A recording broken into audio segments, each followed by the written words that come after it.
ทำเป็นทีมสถานีธรรมะออนไลน์ขอเชิญติดตามชมรายการธรรมสากัจฉาสนทนาธรรมตามการคุยทุกเรื่องทุกประเด็นเติมธรรมะให้หัวใจเติมอาหารใจเติมพลังใจให้ตนเองเป็นประจำทุกวันเวลา 20 นาฬิกาเป็นต้นไปโปรดกดปุ่มติดตามและกด Subscribe เมื่อทำเป็นทีมมาเราจะได้พบกันเพื่อรับฟังสารธรรมข้อคิดดีๆมากมายรับบุญง่ายๆด้วยการกดแชร์เผยแพร่เป็นธรรมทานสัพพะทานังธรรมทานังชินาติการให้ธรรมะย่อมชนะการให้ทั้งปวง1แชร์1บุญ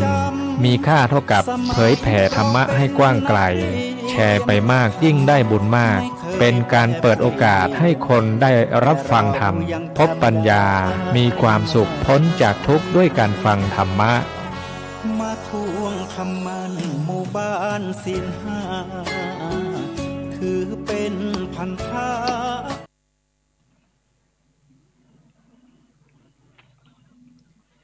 ศีลธรรมนำสุขทุกสมัยเราเป็นไทยเพราะมีธรรมประจำชาติหากไร้ศีล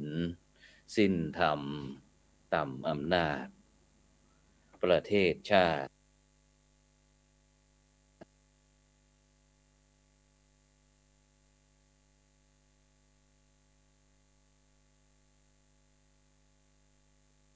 อย่างไรกันขอกราบขวัตมาสวัสดีกับบรรดาท่านผู้ฟังแล้วก็ท่านผู้ชมทุกท่านที่กำลังติดตามช่องธรรมะเป็นทีมทีวีออนไลน์ UFM คลื่น 104.50 เมกะเฮิรตซ์วัดฝ่ายหินจังหวัดเชียงใหม่พร้อมทั้งสถานีวิทยุเครือข่ายคลื่นสีขาว8จังหวัดภาคเหนือซึ่งในค่ำคืนนี้ก็เป็นคืนวันศุกร์ที่2เดือนธันวาคมปีพุทธศักราช2565ก้าวกับผมอัตมภาพพระครูโสพลปริยัติก็ได้นำรายการสังฆพัฒนาเพื่อประชาชนบทบาทพระสงฆ์ในยุค New Normal มาพบกับบรรดาท่านผู้ฟังท่านผู้ชมเป็นประจำทุกคืนวันศุกร์เวลาตั้งแต่ 20 นาฬิกาเป็นต้นไปจนถึงเวลาประมาณ 21 นาฬิกา 30 นาทีซึ่งบรรดาท่านผู้ฟังท่านผู้ชมก็สามารถที่จะให้การสนับสนุนให้กำลังใจโดยการกดติดตามกดไลค์กดแชร์เพื่อเป็นธรรมทานแชร์มากก็ได้บุญมากแชร์น้อยก็ได้บุญน้อยไม่แชร์ก็ไม่ได้บุญหรือว่าจะร่วมบริจาคในการสนับสนุนสถานีทีวีออนไลน์ของเราก็สามารถที่จะกระทำได้นะซึ่งก็สามารถที่จะโอนไปทางชื่อบัญชีก็ออมบุญออมธรรมวันละบาททางธนาคารไทยพาณิชย์นะเลขที่บัญชีก็145244700-8ชื่อบัญชีกรมพระไทยธรรมกิจนะพระมหาชันชัยพรหมประดิษฐ์แล้วก็พระอาจารย์จตุรงค์ชูศรีนะหรือว่าอีกธนาคารหนึ่งก็เป็นธนาคารกสิกรไทยเลขที่บัญชีก็376-225-327-2ชื่อบัญชีของพระมหาดวงทิพย์ปริยัตถารีตามกำลังเจตนาซึ่งก็จะมีทั้งชื่อบัญชีพร้อมทั้งหมายเลขบัญชีวิ่งด้านล่างนะซึ่งบรรดาท่านผู้ฟังท่านผู้ชมก็สามารถที่จะให้กำลังใจนะโดยการร่วมสนับสนุนทีวีออนไลน์นะเพื่อที่จะเป็นอีกช่องทางหนึ่งนะให้บรรดาพุทธศาสนิกชนทั่วโลกนะได้มาพบกันโดยเฉพาะทีวีช่องธรรมะเป็นทีมทีวีออนไลน์นั่นก็เป็นการทำงานของพระธรรมทูตทั้งสายต่างประเทศแล้วก็ในประเทศนะพร้อมทั้งคณาจารย์ของเรานะที่มองเห็นความสำคัญเกี่ยวกับในการประชาสัมพันธ์เผยแผ่กิจกรรมในทางพระพุทธศาสนานะแล้วก็วิถีชีวิตของพี่น้องชาวพุทธทั่วโลกโดยเฉพาะในช่วงนี้ก็ทางรายการของเรานั้นก็ได้กราบนิมนต์แล้วก็เจริญพรพี่น้องกลุ่มชาติพันธุ์ต่างๆนะมาร่วมออกรายการเพื่อที่จะได้สื่อถึงบทบาทของพี่น้องกลุ่มชาติพันธุ์ต่างๆนะที่อยู่ในทั้งประเทศไทยของเรานะหรือว่า อาจจะอยู่ต่างประเทศด้วยนะที่มีความเกี่ยวพันเกี่ยวดองกันนะในฐานะที่เป็นบ้านพี่เมืองน้องนะก็ได้นำวิถีชีวิตของพี่น้องกลุ่มชาติพันธุ์ต่างๆนะโดยเฉพาะก็มีพระพุทธศาสนาเป็นศูนย์รวมจิตใจนะซึ่งพี่น้องที่ได้ออกรายการไปก่อนๆนั้นก็ไม่ว่าจะเป็นพี่น้องละวาหรือว่าล้วหรือว่าไทยขืนไทยลื้อลาวข้างอะไรต่างๆนะซึ่งก็วันนี้นะก็ได้รับความเมตตานะจากพระอาจารย์พร้อมทั้งบรรดาพุทธบริษัทนะอีกกลุ่มชาติพันธุ์หนึ่งก็คือปากาเกยอนะที่พวกเราจะรู้จักกันก็คือกะเหรี่ยงนะกะเหรี่ยงนะปากาเกยอหรือว่ากะเหรี่ยงนะซึ่งวันนี้ก็ตัวจริงเสียงจริงนะทั้งคณะครูบาอาจารย์แล้วก็พี่น้องกลุ่มชาติพันธุ์นะวันนี้ก็แต่งตัวเป็นสัญลักษณ์ชัดเจนนะฉะนั้นก็บรรดาท่านผู้ฟังท่านผู้ชมก็สามารถที่จะส่งข้อความนะมาทางอินบ็อกซ์นะส่งข้อความมาอยากจะรู้ไม่ว่าจะเป็นเรื่องที่อยู่อาศัยอาหารการกินอะไรความเชื่อความวิถีชีวิตอะไรต่างๆนะที่เราอยากจะรู้นะเพราะว่าเราต้องการให้พี่น้องของเราเนี่ยได้รู้จักกันมากยิ่งขึ้นนะโดยเฉพาะใช้สื่อโดยเฉพาะเป็นทีวีออนไลน์นะซึ่งบรรดาท่านผู้ฟังท่านผู้ชมก็สามารถนะที่จะส่งข้อความเข้ามาถามได้นะซึ่งวันนี้นั้นก็ผู้ร่วมรายการของเรานะซึ่งรูปแรกนี้ก็จะเป็นท่านอาจารย์พระประหลัดสุชาตินะสุวัฒโกนะเจ้าคณะตำบลแม่แดดแจ่มหลวงนะเจ้าวาดวัดห้วยบงตำบลบ้านจันทร์อำเภอกาฬยาณิวัฒนาจังหวัดเชียงใหม่นมัสการครับท่านอาจารย์ประหลัดครับผมเดี๋ยวเปิดนี่แป๊บเดี๋ยวแป๊บโอเคครับถวายความเคารพครับครับนมัสการครับผมในทักทายกับบรรดาท่านผู้ฟังท่านผู้ชมแล้วก็พระมหาเถระด้วยนะที่ติดตามรายการของเรานะครับนิมนต์เลยครับผมก็ขอถวายความเคารพนะครูบาอาจารย์แล้วก็พระเถรานุเถระทุกท่านนะกับผมหรือว่าธรรมภาพพระประหลัดสุชาติอย่างที่ท่านพระครูได้แนะนำไปเบื้องต้นคือผมต้องออกตัวอย่างนี้ว่าผมก็เป็นกลุ่มชนปากยอที่มีโอกาสได้เข้ามาห่มผ้ากสาวพัสมาในพระพุทธศาสนาและก็มีความตั้งใจว่าสวัสดิ์หนึ่งนะผมอยากจะมาเผยแผ่พุทธศาสนาการเผยแผ่พุทธศาสนาก็น่าจะเป็นอาศัยสื่อที่มันเป็นอัตลักษณ์หรือว่าเป็นตัวของตัวเองจะให้พี่น้องหรือว่าอยากให้พระที่เป็นอย่างอยู่ใต้หรือว่าอีสานมามันก็ทำได้นะแต่ว่าถ้าผมเองที่ว่าถ้าผมสามารถพูดภาษาของตัวเองได้สื่อสารเนี่ยคนที่ไม่มีการศึกษาหรือว่าไม่ได้เรียนหนังสือเนี่ยคงจะมีความเข้าใจมากขึ้นวันนี้เนี่ยผมได้ทำอย่างที่ผมปรารถนาไว้แล้วว่าผมอยากจะมาเป็นพรรคในเผยแผ่ผมก็ทำมา30 กว่าปีเลยครับก็น่าเป็นโอกาสนะครับครับผมครับสาธุครับไปท่านที่สองนี่ก็จะเป็นคุณโยมนะวันนี้คุณโยมอมรรัตน์ภูมิรุ่งโลดนะประธานกลุ่มแม่บ้านห้วยบงนะตำบลบ้านจันทร์อำเภอกาฬยาณิวัฒนาจังหวัดเชียงใหม่ขอเจริญพรคุณโยม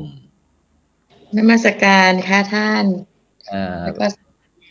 ท่านผู้ชมทุกท่านนะวันนี้ก็เป็น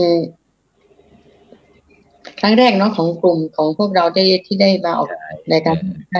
ค่ะก็รู้สึกเป็นอย่างมากค่ะก็ในส่วนของกลุ่มแม่บ้านก็จะมีพูดคุยก็เกี่ยวกับวิถีชีวิตของปกย.ค่ะโอเคเดี๋ยวเราจะมาคุยกันเนาะตอนนี้เราได้ทักทายกับบรรดาท่านผู้ฟังท่านผู้ชมก็ไปท่านที่3ท่านธีรพัฒน์เนาะท่านที่3นี่ธีรพัฒน์ท่านธีรพัฒน์ล่มต้นธรรมประธานสภาวัฒนธรรมอำเภอกัลยาณิวัฒนาจังหวัดเชียงใหม่ขอเจริญพรครับกลับมาสักการครับต้องขอออกตัวก่อนนะครับเพิ่งจะออกจากโรงพยาบาลก็ทำให้เสียงเป็นหวัดแล้วก็คอก็ยัง ไม่ค่อย100%นะ อ๋อยังไม่100%ด้วยนะยิ่งมาออก ใช่ รายการทีวีด้วยรู้สึกว่ามันก็จะมีความตื่นเต้นอะไรนิดๆหน่อยๆยิ่งทำให้ ครับ สภาพอาการร่างกายของเรามันปรับกระทันหันแล้วท่าน ครับผมครับครับ เป็นอะไรไปอยู่โรงพยาบาลมาเป็นอะไรเอ่ยไม่ส อ่า บาย ไข้ขึ้นสูงครับ แล้วก็ ให้ขึ้นสูง ครับ อืมเป็นยังไง นอน บรรยากาศที่กัลยาณิวัฒนาเปลี่ยนแปลงหรือ ครับ ว่าอากาศหนาว ครับ เกินไปเป็นยังไงบ้าง เปลี่ยนครับ แล้วก็อย่างนอกจากไข้หวัดแล้วอย่างโควิดมีไหมที่กัลยาณิวัฒนาของเรามี โค ไหม วิดมีอยู่ครับมีอยู่ครับ มีอยู่นี่หมายว่าเป็นยังไงมี มีอย่างผมไปอยู่โรงพยาบาลเมื่อวานนี้ก็ยังมีคนติดอยู่นะครับ อ๋อ ที่โรงพยาบาล อืมแล้วบรรยากาศเป็นยังไงบ้างตอนนี้ฝนตกหรือว่าอากาศหนาว ฝนตอนเช้าเนี่ยอากาศจะเย็นอากาศจะหนาวครับ แล้วก็หมอกจะลงหนา อืม ส่วนกลางวันก็อบอ้าวหน่อยนึงนะครับ ตอนเย็นช่วงเย็นก็จะหนาวนะครับ ครับ อากาศจะหนาวก็เลยทำให้สุขภาพของเราต้องมีการปรับตัวด่วนเลยเนาะ ครับผมครับ ครับโอเคท่านอาจารย์ประหลัดสุชาติในช่วงนี้ที่กัลยาณิวัฒนาของเราได้มีกิจกรรมอะไรบ้างไหมในช่วงนี้หลังหรือเดี๋ยวแป๊บหนึ่งเดี๋ยวเปิดไมค์ให้แป๊บหนึ่งโอเค ในส่วนของกัลยาเนาะช่วงนี้ก็อย่างกิจกรรมที่มันแล้วเสร็จเมื่อวันนี้ก็คือทางองค์การบริหารส่วนตำบลบ้านจันทร์เนี่ยเขาก็มาทำพิธีคล้ายๆเป็นวันพ่อเนาะวัน5 ธันวาเขาก็มาจัดวันนี้ ครับผม แล้วก็วันนี้ก็มีการมาทำจิตอาสามาทำบุญแล้วก็เมื่อเช้าผมทางโรงเรียนมัธยมกัลยาณิวัฒนา ครับ ก็นิมนต์พระสงฆ์5 รูปเนาะไปบิณฑบาตเพราะว่าพรุ่งนี้เนี่ยวันเสาร์อาทิตย์เนี่ยครูก็ส่วนหนึ่งก็คือต้องกลับไปทำงาน หรือว่ากลับไปเยี่ยมครอบครัวเขาเขาก็ทำวันนี้ก่อน ครับ ก็วันนี้มันมี2 งานในส่วนของครูกัลยาก็ทำบุญตักบาตรนิมนต์พระไป5 รูปแล้วก็องค์การบริหารส่วนตำบลแล้วก็ทำพิธีแล้วก็คัดพ่อดีเด่นเนาะมามอบกันที่วัดห้วยโบงแล้วก็นิมนต์พระ9 รูปมาทำแต่ว่างานในระยะสั้นวันที่4ที่จะถึงนี้เนาะก็จะมีการคล้ายๆปวยหลวงครับปวยหลวงเป็นอาสมพระธรรมจารีที่โดยตุงแต่ไม่โดยตุงไม่ใช่เชียงรายนะครับโดยตุงที่กัลยาก็มีคณะครับที่กัลยาก็มีดอยตุงเหมือนกันมีห้วยโครกครับมันอาสมมันห้วยโครกเนาะมันจะมีห้วยโครกโดยตุงแล้วก็ห้วยห้อมอยู่ใกล้กันเขาก็สร้างศาลาบำเพ็ญบุญอยู่หลังหนึ่งแล้วก็สร้างกุฏิแบบหลังที่แบบไม่ใหญ่โตครับตามอัตภาพเขาก็จะมาทำบุญคล้ายๆฉลองวันที่4ครับวันที่4ก็จะนิมนต์พระนิมนต์เจ้าคณะอำเภอแล้วก็นิมนต์พระในเขตอำเภอกัลยาทั้งหมดเลย30 กว่ารูปไปร่วมการอนุโมทนาแล้วก็รับทายทานเจริญพุทธมนต์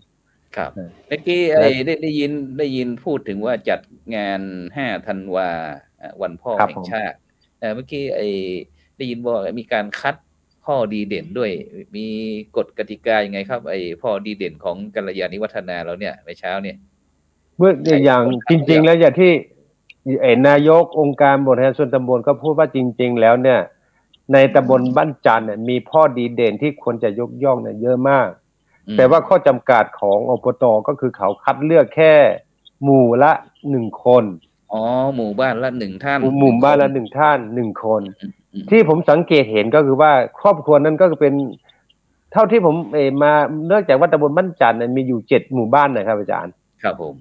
มีอยู่7 หมู่บ้านเขาคัดมา7 คนผมเห็นว่าคนที่เขาคัดมาเนี่ยเขาเป็นครอบครัวที่อบอุ่นนะแล้วก็เขาดูแลลูกที่เขาไม่ไปยุ่งเกี่ยวกับยาเสพติดเนาะแล้วก็ครอบครัวที่สนใจเรื่องพระศาสนาไม่เพราะว่ากัลยาณิวัฒนามีทั้งพุทธทั้งคริสต์เพราะฉะนั้นพ่อดีเด่นวันนี้7 คนนะครับมันต้องมีทั้งพุทธทั้งคริสต์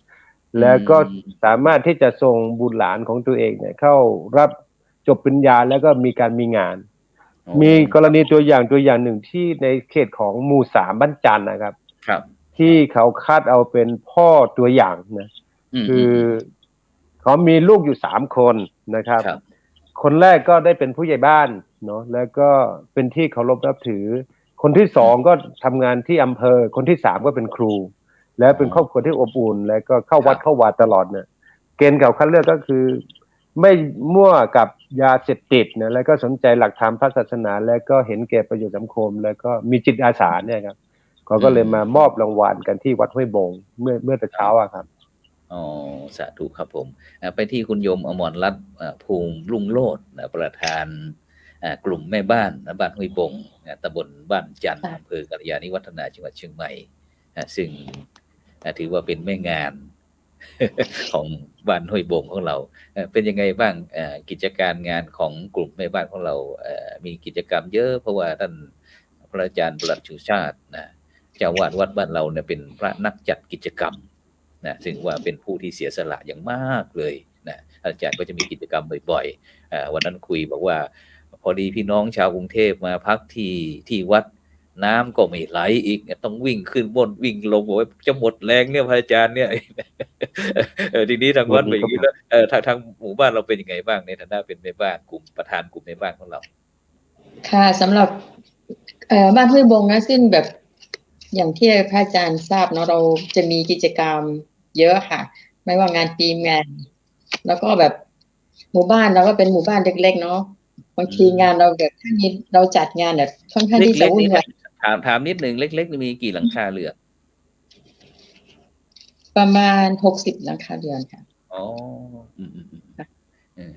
ส่วนใหญ่คือถ้าเรามีกิจกรรมเราจะบอกว่าไปร่วมงานบ้านละ1 หลังคาเรือนละ1 คนค่ะก็จะรวมกันนะคะก็อย่างถ้าเป็นงานใหญ่นี่แบบต้องมีแบบหลายๆหมู่บ้านมาร่วมมาช่วยเราค่ะอาศัยพวกอย่างบางทีเราทำงานเนาะเรามีแบบต้องดูแลเรื่องอาหารด้วยแล้วบางทีต้องแบบต้องไปดูแลตรงข้างหน้าที่ในวัดด้วยแต่ค่อนข้างที่จะวุ่นวายนิดนึงค่ะแต่ก็จำนวนหลังคาเรือนก็ไม่เยอะเนาะทีนี้ก็เรื่องอาหารการกินก็จะเป็นหน้าที่ของกลุ่มแม่บ้านใช่ค่ะแล้วก็ร่วมงานค่ะแล้วก็พอที่จะสู้ต่อไหมเนี่ยประธานกลุ่มแม่บ้านนี่หนักจริงๆนะเนี่ยท่านพระอาจารย์ประหลัดก็ต้องช่วยกันทำค่ะอาจารย์ต้องสู้เนาะทีโอเคนี่เราไปที่ประธานสภาวัฒนธรรมก็แล้วกันเนาะเดี๋ยวเราจะได้คุยได้รู้ว่ากลุ่มชาติพันธุ์พี่น้องปากาเกยอหรือว่าพี่น้องกะเหรี่ยงอะไรต่างๆของเรามีความเป็นไปเป็นมาอย่างไรเราจะได้คุยย้อนหลังไปบ้างเจริญพรจันธีรพัฒน์ครับผมนักวิชาการครับอาการดีขึ้นแล้วนะก็ครับพยายามหายใจลึกๆต้อง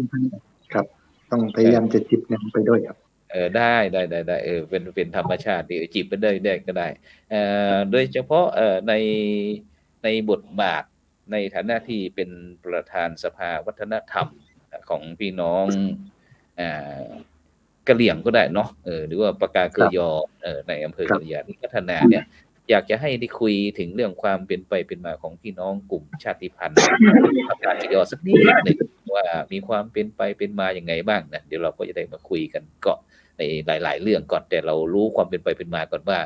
เรามีความเป็นไปมาอย่างไรตั้งแต่อดีตจนถึงปัจจุบันเนี่ยเขาเจริญพรคือเรื่องของปากะยอเนี่ยจะเป็นกลุ่มชาติพันธุ์ที่อยู่คู่กับคนไทยมาตั้งแต่โบราณนะครับมาช้านาน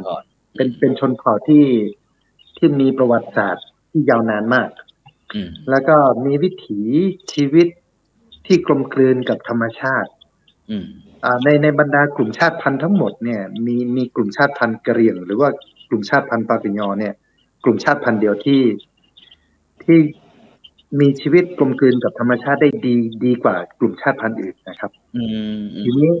ทีนี้ส่วนหนึ่งเนี่ยมาจาก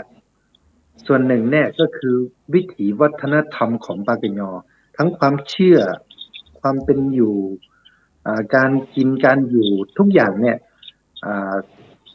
อาศัยธรรมชาติแล้วก็อยู่กับธรรมชาติแล้วก็เอื้อเฟื้อกับธรรมชาตินะครับอย่างทุกวันนี้นะครับทุกวันนี้ ผมว่าวัฒนธรรมของพี่น้องชาวปากยอเนี่ยมันเหมือนกับเกราะป้องกัน มันเหมือนกับรั้วที่ล้อมรั้วกับพี่น้องปากยออยู่ได้ก็เพราะวัฒนธรรมของปากยอนะครับปัจจุบันนี้มันเริ่มถูกทำลายโดยสิ่งที่อยู่ภายนอกเข้ามาเนี่ยนะครับ โดยชุมชนปากยอเองเนี่ยก็รู้สึกเป็นห่วงนะครับโดยเฉพาะคนเฒ่าคนแก่นี่ก็เป็นห่วงนะครับในเรื่องของวัฒนธรรมที่ถูกทำลายแต่ผมในฐานะที่เป็นประธานสภาวัฒนธรรมเนี่ยพยายามจะกระตุ้นนะครับจะกระตุ้นคนรุ่นใหม่นะครับกระตุ้นให้รู้สึกเห็นคุณค่านะครับแล้วก็หวงแหนความเป็นปากยอความเป็นกลุ่มชาติพันธุ์แล้วก็รู้สึกรักแล้วก็อนุรักษ์ให้สืบต่อกันไปแล้วมันจะได้เป็นรั้วป้องกันเราด้วยนะครับอย่างเมื่อก่อนเนี่ยวัฒนธรรมปากยอเนี่ยเรากินเราใช้ทุกอย่างเนี่ยเราอยู่อย่างสงบสุขนะครับอย่างเราอยู่อย่างสงบสุขไม่เคยเดือดร้อนในเรื่องของการแข่งแย่งชิงดีชิงเด่นอะไรกันมากมายนะครับก็เพราะวิถีวัฒนธรรมความเชื่อกันอยู่การกินอะไรต่างๆเนี่ยมันอยู่กลมกลืนกับธรรมชาติแต่ปัจจุบันนี้เริ่มจะมีสิ่งภายนอกเข้ามามันเหมือนกับรั้วของเราเนี่ยเริ่มพังลงทีละนิดนะครับถ้าเกิดเราไม่กระตุ้นมันเลยเนี่ยไม่กระตุ้นมันเลยมันก็น่าเป็นห่วงอยู่ว่ามันจะหายไปรั้วเราจะพังไปสักวันหนึ่งแน่นอนนะครับอย่างเงี้ยเพราะฉะนั้นผมก็ทุกวันนี้ผมก็พยายามว่าจะต้องกระตุ้นขึ้นมาว่ารั้วของเราเนี่ยจะต้องให้เป็นรั้วที่แข็งแกร่งนะครับแล้วอย่างที่กัลยาณิวัฒนาเนี่ยท่านประธานสภาวัฒนธรรมท่านอาจารย์ธีรพัฒน์จะมีโดยเฉพาะอาจารย์ได้ยินว่าแม้แต่พี่น้องปากากยอหรือว่าพี่น้องกะเหรี่ยงของเรายังมีการแตกแยกสาขาไปไม่ว่าจะเป็นทั้งปากากยอสกอนะหรือว่ากะเหรี่ยงสกอหรือว่ากะเหรี่ยงโปอะไรต่างๆนี่ท่านอาจารย์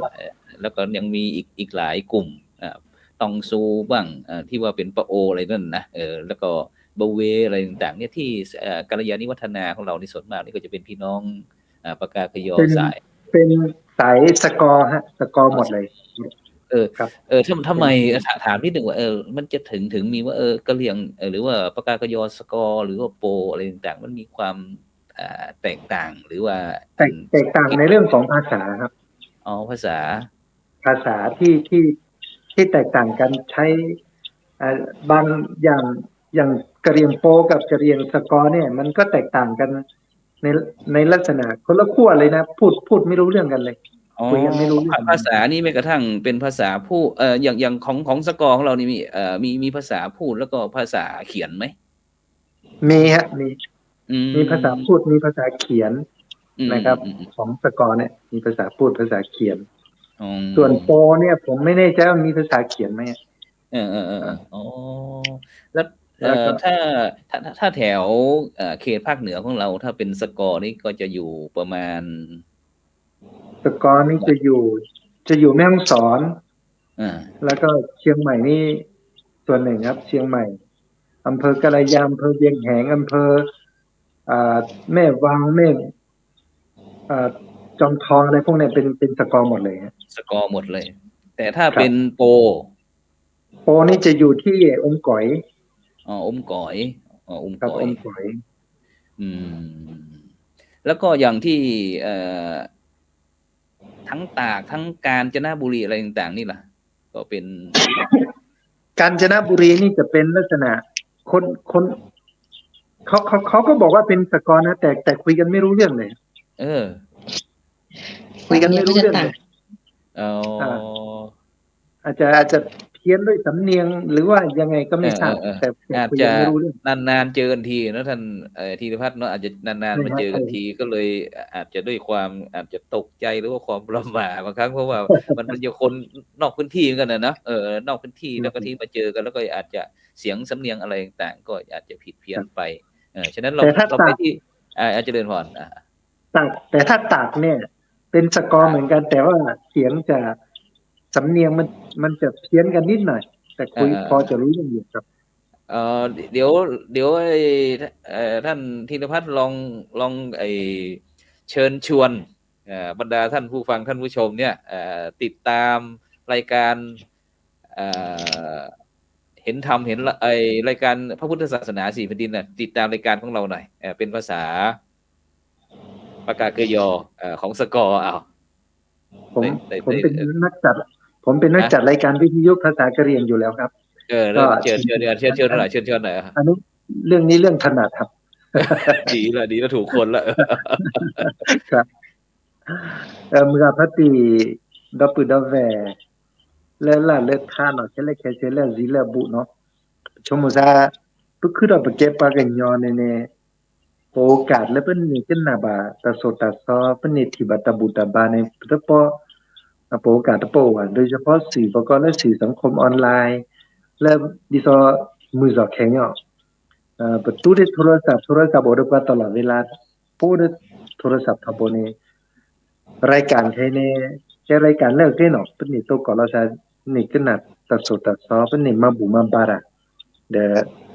เมื่อพัติเวนอเวจอที่มึงที่ควาเlegaแล้วโอกาสเลยเห็นนี่ขึ้นน่ะเห็นนี่ปะเนาะเห็นนี่ติดตามเนาะเฮ็ดที่เนาะในบุญในบาปครับผมสาธุอมรรัตน์แปลเขาว่ายังไงอาจารย์ธีรพัฒน์ว่าไงอมรรัตน์ลุงอาจารย์พูดแล้วอาจารย์แปลต่อ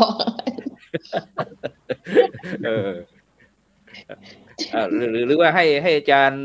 ประหลัดสุชาติได้แปลหน่อยแปลที่คุณโยมธีรพัฒน์ได้ใช้ภาษาปากกยอหรือว่าพี่น้องภาษากะเหรี่ยงของเราได้เชิญชวนผู้ฟังท่านผู้ชมติดตามรายการของเราอาจารย์สุชาติแปลเป็นไกด์โดยความย่อๆเนาะท่านก็บอกว่าเดี๋ยวนี้ถ้าในส่วนของความเจริญก้าวหน้าเนี่ยทำให้วิถีชีวิตปากกยอได้เปลี่ยนไปเพราะว่าทุกวันเนี่ยพวกเราหมกมุ่งอยู่กับเทคโนโลยีแต่บางครั้งเนี่ยมันเป็นเทคโนโลยีที่แบบมันทำให้มันเสียสุขภาพจิตมันไม่เป็นการสร้างสรรค์แต่ว่ารายการธรรมะเป็นทีมเนี่ยเป็นช่องทางของการพบปะพูดคุยและก็ได้มีโอกาสได้ทำบุญได้ฟังธรรมถ้าหากว่าใครมีโอกาสเข้าฟังก็จะเป็นการได้เรียนรู้ครับว่าความเปลี่ยนแปลงการใช้ประโยชน์การทำบุญแล้วก็ได้สดับรับฟังพระธรรมมันก็อาศัยช่องทางโซเชียลมีเดียเนี่ยก็สามารถทำได้ฟังได้ครับครับทีนี้เรามาพูดถึงเรื่องเมื่อกี้เราได้พูดถึงเรื่องภาษานะครับแล้วก็ท่านอาจารย์ธีรพัฒน์ก็ในฐานะที่เป็นนักจัดรายการภาคภาษาท้องถิ่น ก็ได้เชิญชวนไปนะฉะนั้นก็อยากจะให้ท่านอาจารย์ประหลัดสุชาติได้พูดถึงพี่น้องชาวกะเหรี่ยงเกี่ยวกับเรื่องว่าเมื่อก่อนนี้เราอาจจะได้ยินว่าเมื่อก่อนนี้พี่น้องชาวกะเหรี่ยงจะนับถือผีอะไรต่างๆนี่แต่กับพระพุทธศาสนาอะไรต่างๆนี่ครับความเป็นไปเป็นมาอย่างไงครับท่านอาจารย์ประหลัดครับผม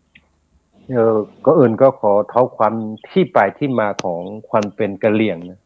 ครับจริงๆกะเหรี่ยงนี่ว่าคำว่ากะเหรี่ยงเนี่ยถ้าภาษาอังกฤษคำว่าคาเรนก็คือมันเป็นคำของปากกยอของคำปากกยอแต่ว่าสิ่งที่ผมพยายามเรียกตัวว่าคำว่าคาเรนเนี่ยมันดูจากพฤติกรรมอยู่กับคำศัพท์เนี่ยมันไม่สอดคล้องกับชีวิตที่มันความเป็นคาเรนเขาทำกันแต่ว่าถ้าเป็นปากกยอเนี่ยมันคือมันถูกต้องไงครับว่าคำว่าปากกยอว่าเป็นคนที่มีความอยู่ที่เรียบง่ายพูดเรื่องง่ายพูดเรื่องยากให้เป็นง่ายมีความอยู่ที่ง่ายๆคือมีความสันโดษอันนี้ก็คือผมพยายามที่จะใช้คำว่าปากกยอแต่ว่าก็อื่นเนี่ยในฐานะรายการนี้เข้ามาที่ว่าท่านผู้ชมทั้งหลายเนี่ยคงจะเข้าอยากจะรู้ว่าความเป็นปากกยอมันเป็นยังไงจริงๆเนี่ยปากกยอมาจากประเทศทิเบตครับมาจากประเทศทิเบตมามองโกเลียแล้วก็มาสองฝั่งหนึ่งก็คือมาทางแม่น้ำโขงก็คือทางเชียงรายอีกฝั่งหนึ่งก็เป็นบดีแต่ว่าวันที่เขาจะแยกย้ายกันเนี่ยคนที่มันเป็นหัวหน้าหมู่บ้านนะว่าจากนี้ไปเนี่ยคือพวกเราก็ต้องแยกกันเป็น2ทางนะไม่สามารถอยู่ที่มองโกเลียได้เพราะฉะนั้นผู้นำก็เรียกก่อนที่จะมีการโยกย้ายประมาณ7วันเนี่ยเขาจะเรียก ทั้ง ครับ ชาวบ้านที่มันเป็นปากยอหรือว่ากะเหรี่ยงทั้งหมดเลยมาคุยกัน ม บอกว่าพวกเราถึงแม้ว่าจะแยกย้ายกันไปตามสองทิศสองทางบางที ครับ ทำให้ครอบครัวเนี่ยต้องแตกแยกเป็นสองฝั่งนะครับฝั่งหนึ่งก็คือต้องอพยพไปอีกที่หนึ่งอีก ครับ น้องก็ไปอีกที่หนึ่งเขาก็มี ข้อมั่นสัญญากันว่า จากนี้ไปนะครับ คืนนี้เราจะมาทำพิธีศักดิ์สิทธิ์เราจะเป็นการผูกมัดความเชื่อถือผูกสายสัมพันธ์ซึ่งกันและกันเขาจะเอาได้อะครับได้มาผูกข้อมือ ครับผม เพราะฉะนั้นประเพณีการผูกข้อมือนับว่าเป็นการสร้างความเป็นสิริมงคลขอให้ความเป็นเผ่าพันธุ์ของปากยอเนี่ยให้เราเรื่องว่าถ้าคนไหนที่มันมีฝ้ายอยู่ที่มือเนี่ยคือนั่นแหละคือความเป็นตัวตนของปากยออย่าเอาฝ้ายมือจากที่เราผูกวันนั้นมาหายก็อพยพมาจากแม่น้ำโขงทางเชียงรายส่วนหนึ่งแล้วก็ทางเมวดีก็มามีสองฝั่งพอมาถึงประเทศไทยปุ๊บเนี่ยก็อย่างที่อาจารย์พูดนะครับสายเหนือเนี่ยเมื่อก่อนนี่เขาจะใช้คำว่ากะเหรี่ยงเนาะคำว่ากะเหรี่ยงเนี่ยมันมีกะเหรี่ยงสกอร์กะเหรี่ยงโปรแล้วก็มันมีกะเหรี่ยงแดงแต่ว่าในส่วนของภาคเหนือเนี่ยเขาจะบอกว่าเป็นกะเหรี่ยงสกอร์ก็คือกะเหรี่ยงสกอร์อย่างที่พวก3-4ผมกับน้องพี่ๆน้องๆถ้า3คนที่ออกรายการก็ปีกะเหรี่ยงสกอร์แล้วในส่วนหนึ่งก็คือกะเหรี่ยงโปรก็คือมันจะอยู่แถวฮอดแล้วอมก่อยคำว่ากะเหรี่ยงโปรเนี่ยบางทีเขาบอกว่าเขาเป็นกะเหรี่ยงเขาไม่ใช่ปากยอคำว่าปากยอเนี่ยอย่างตากส่วนหนึ่งแม่ฮ่องสอนลำพูนส่วนหนึ่งคือมันเพี้ยนกันแค่คำพูดนะครับอย่างคำว่าออเมเนี่ยครับออเมก็คือกินข้าวแต่ภาษา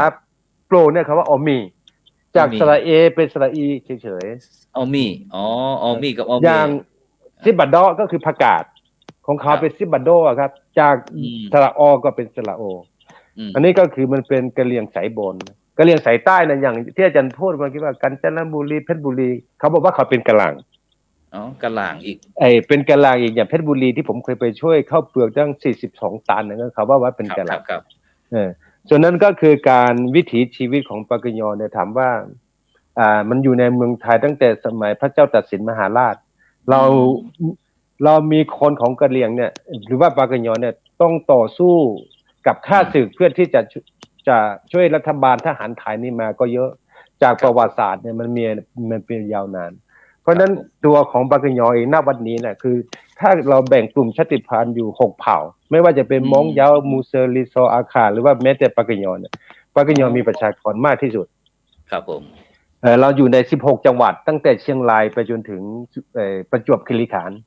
เรามีประชากรเป็นล้านนะครับ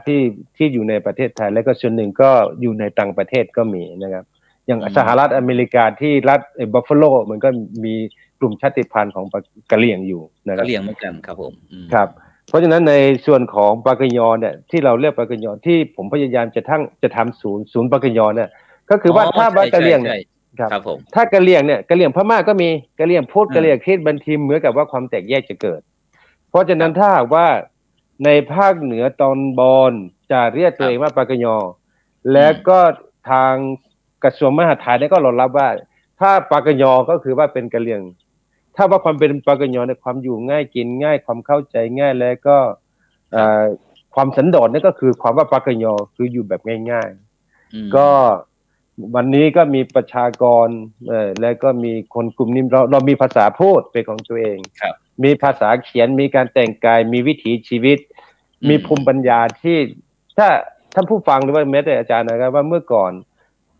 เมื่อ50 ปี100 ปีมาเนี่ยความเจริญไม่มาเนี่ยไม่มีโรงพยาบาลไม่มีโรงพักไม่มีความเป็นกำนันผู้ใหญ่บ้านไม่มีแต่พี่น้องความเป็นปากยออยู่อย่าผาสุกเพราะว่าเขาเชื่อถือในส่วนของเขาได้ว่าเป็นหัวหน้าหมอผีพุทธเข้าไม่ถึงนะครับพุทธก็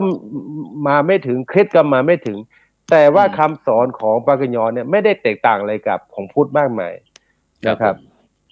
แต่มาประมาณ80 กว่าปีมาเนี่ยครับ80 กว่าปีพวก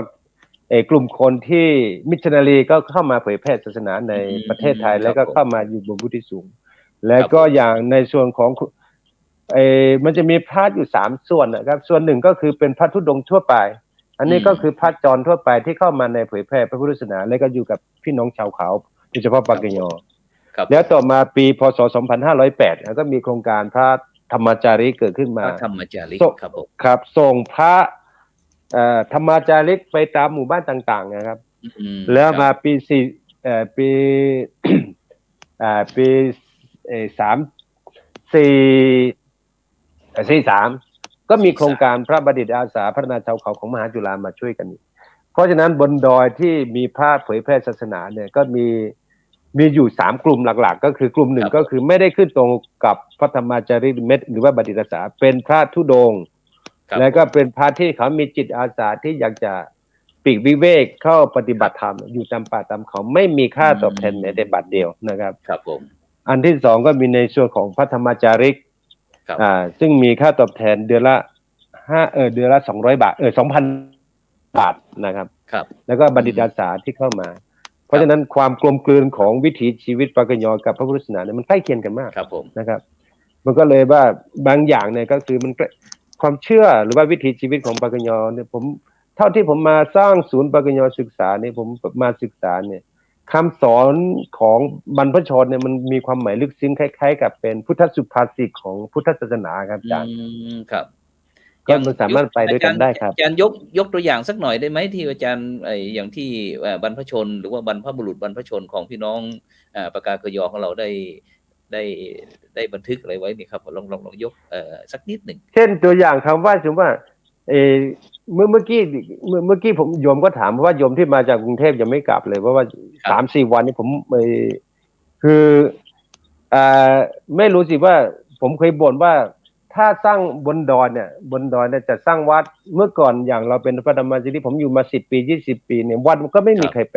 ใครเข้าใครออกอะไรมากมายแต่พยายามผมจะสร้างอะไรที่มันเป็นความฝันของผมไม่ว่าจะเป็นฝันกลางวันหรือว่าฝันเป็นจริงมันเกิดขึ้นศรัทธาญาติโยมก็เข้ามาเยอะแยะมากมายเหมือนกับมีคนบรรพมีผมบางทีผมเกิดความว่าสิ่งที่ผมทำเนี่ยมันถูกหรือไม่ว่าผมสร้างวัดในความรู้สึกของผมมันหรือว่าในความรู้สึกของพี่น้องปากยอเนี่ยห้วยโบงมันเป็นที่ที่ใหญ่โตมโหฬารแล้วก็มีอะไรเยอะแยะมากมายแล้วมีคนเข้ามาศึกษาบางทีผมก็เกิดว่ามันไม่ใช่หนทางที่ผมจะผมสร้างแค่วัตถุผมก็เหนื่อยแล้วนะกว่าที่จะหาผ้ากว่าจะหาเงินกว่าหาสีมันก็เหนื่อยแต่ว่าณวันนี้ผมเหนื่อยมากกว่าอีกก็คือต้องรับผู้คนจากวันนี้เด็กมาจากโรงเรียนอปตเขาก็มาภาพแต่ละภาพเนี่ยผมกล้าพูดได้เลยว่ามันเป็นภาพเดียวในโลกซึ่งไม่มีใครก็ไม่รู้ความหมายถ้าผมก็เคยคิดจะบ่นในใจว่ามันเหนื่อยนะครับผมแล้วก็บางทีมันสับสนแต่ว่าผมคิดถึงคำพูดของปากยอที่มันพูดเป็นเพลงครับอาจารย์เขาว่ายังไงบอกว่าเมื่ออะไรมันเมื่อแจลิลัวโตลิลูเมื่อเวโอโคโดย่ครับหมายกับว่าเราทอดสะพานหรือว่าทอดกิ่งไม้ให้กระรอกเขามาเดินในเมื่อเราทอดเสร็จแล้วเนี่ยถ้ากระรอกมาเดินถ้าจะไปบ่นไม่ต้องพูดอะไรเพราะว่าเราทอดสะพานหรือว่าทอดกิ่งไม้ให้เขามันก็คล้ายๆกับว่า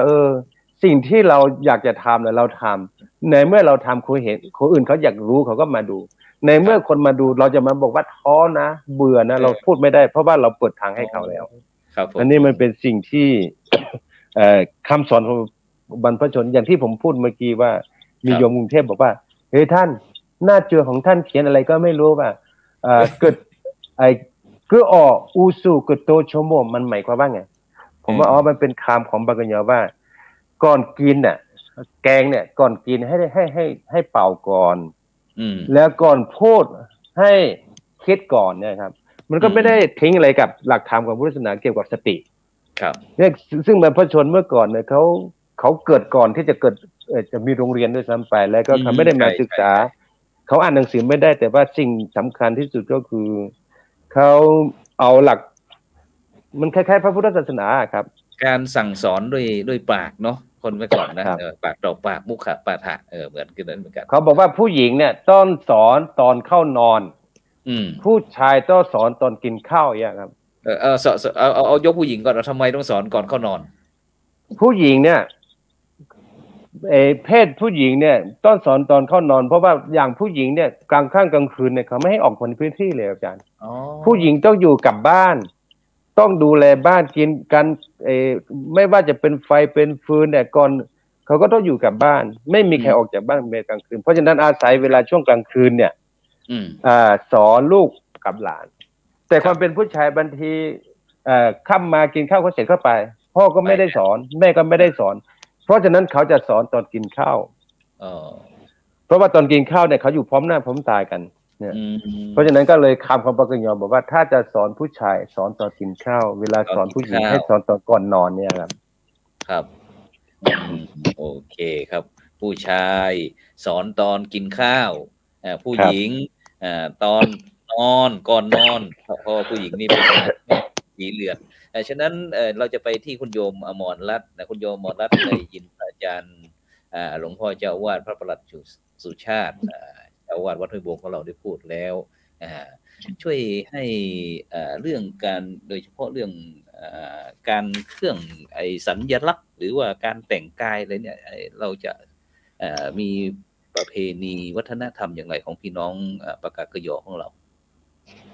ค่ะสำหรับเครื่องแต่งกายของปากกยอนี่เราจะเห็นชัดเจนนะคะว่าคือผู้ชายก็จะชัดเจนแล้วก็ผู้หญิงที่ยังไม่แต่งงานค่ะก็กับผู้หญิงที่แต่งงานแล้วก็จะชัดเจนนะคะผู้หญิงที่ยังระหว่างแต่งงานกับไม่แต่งงานผู้หญิงที่ยังไม่แต่งงานก็จะใส่ชุดสีขาวยาวก็จะบ่งบอก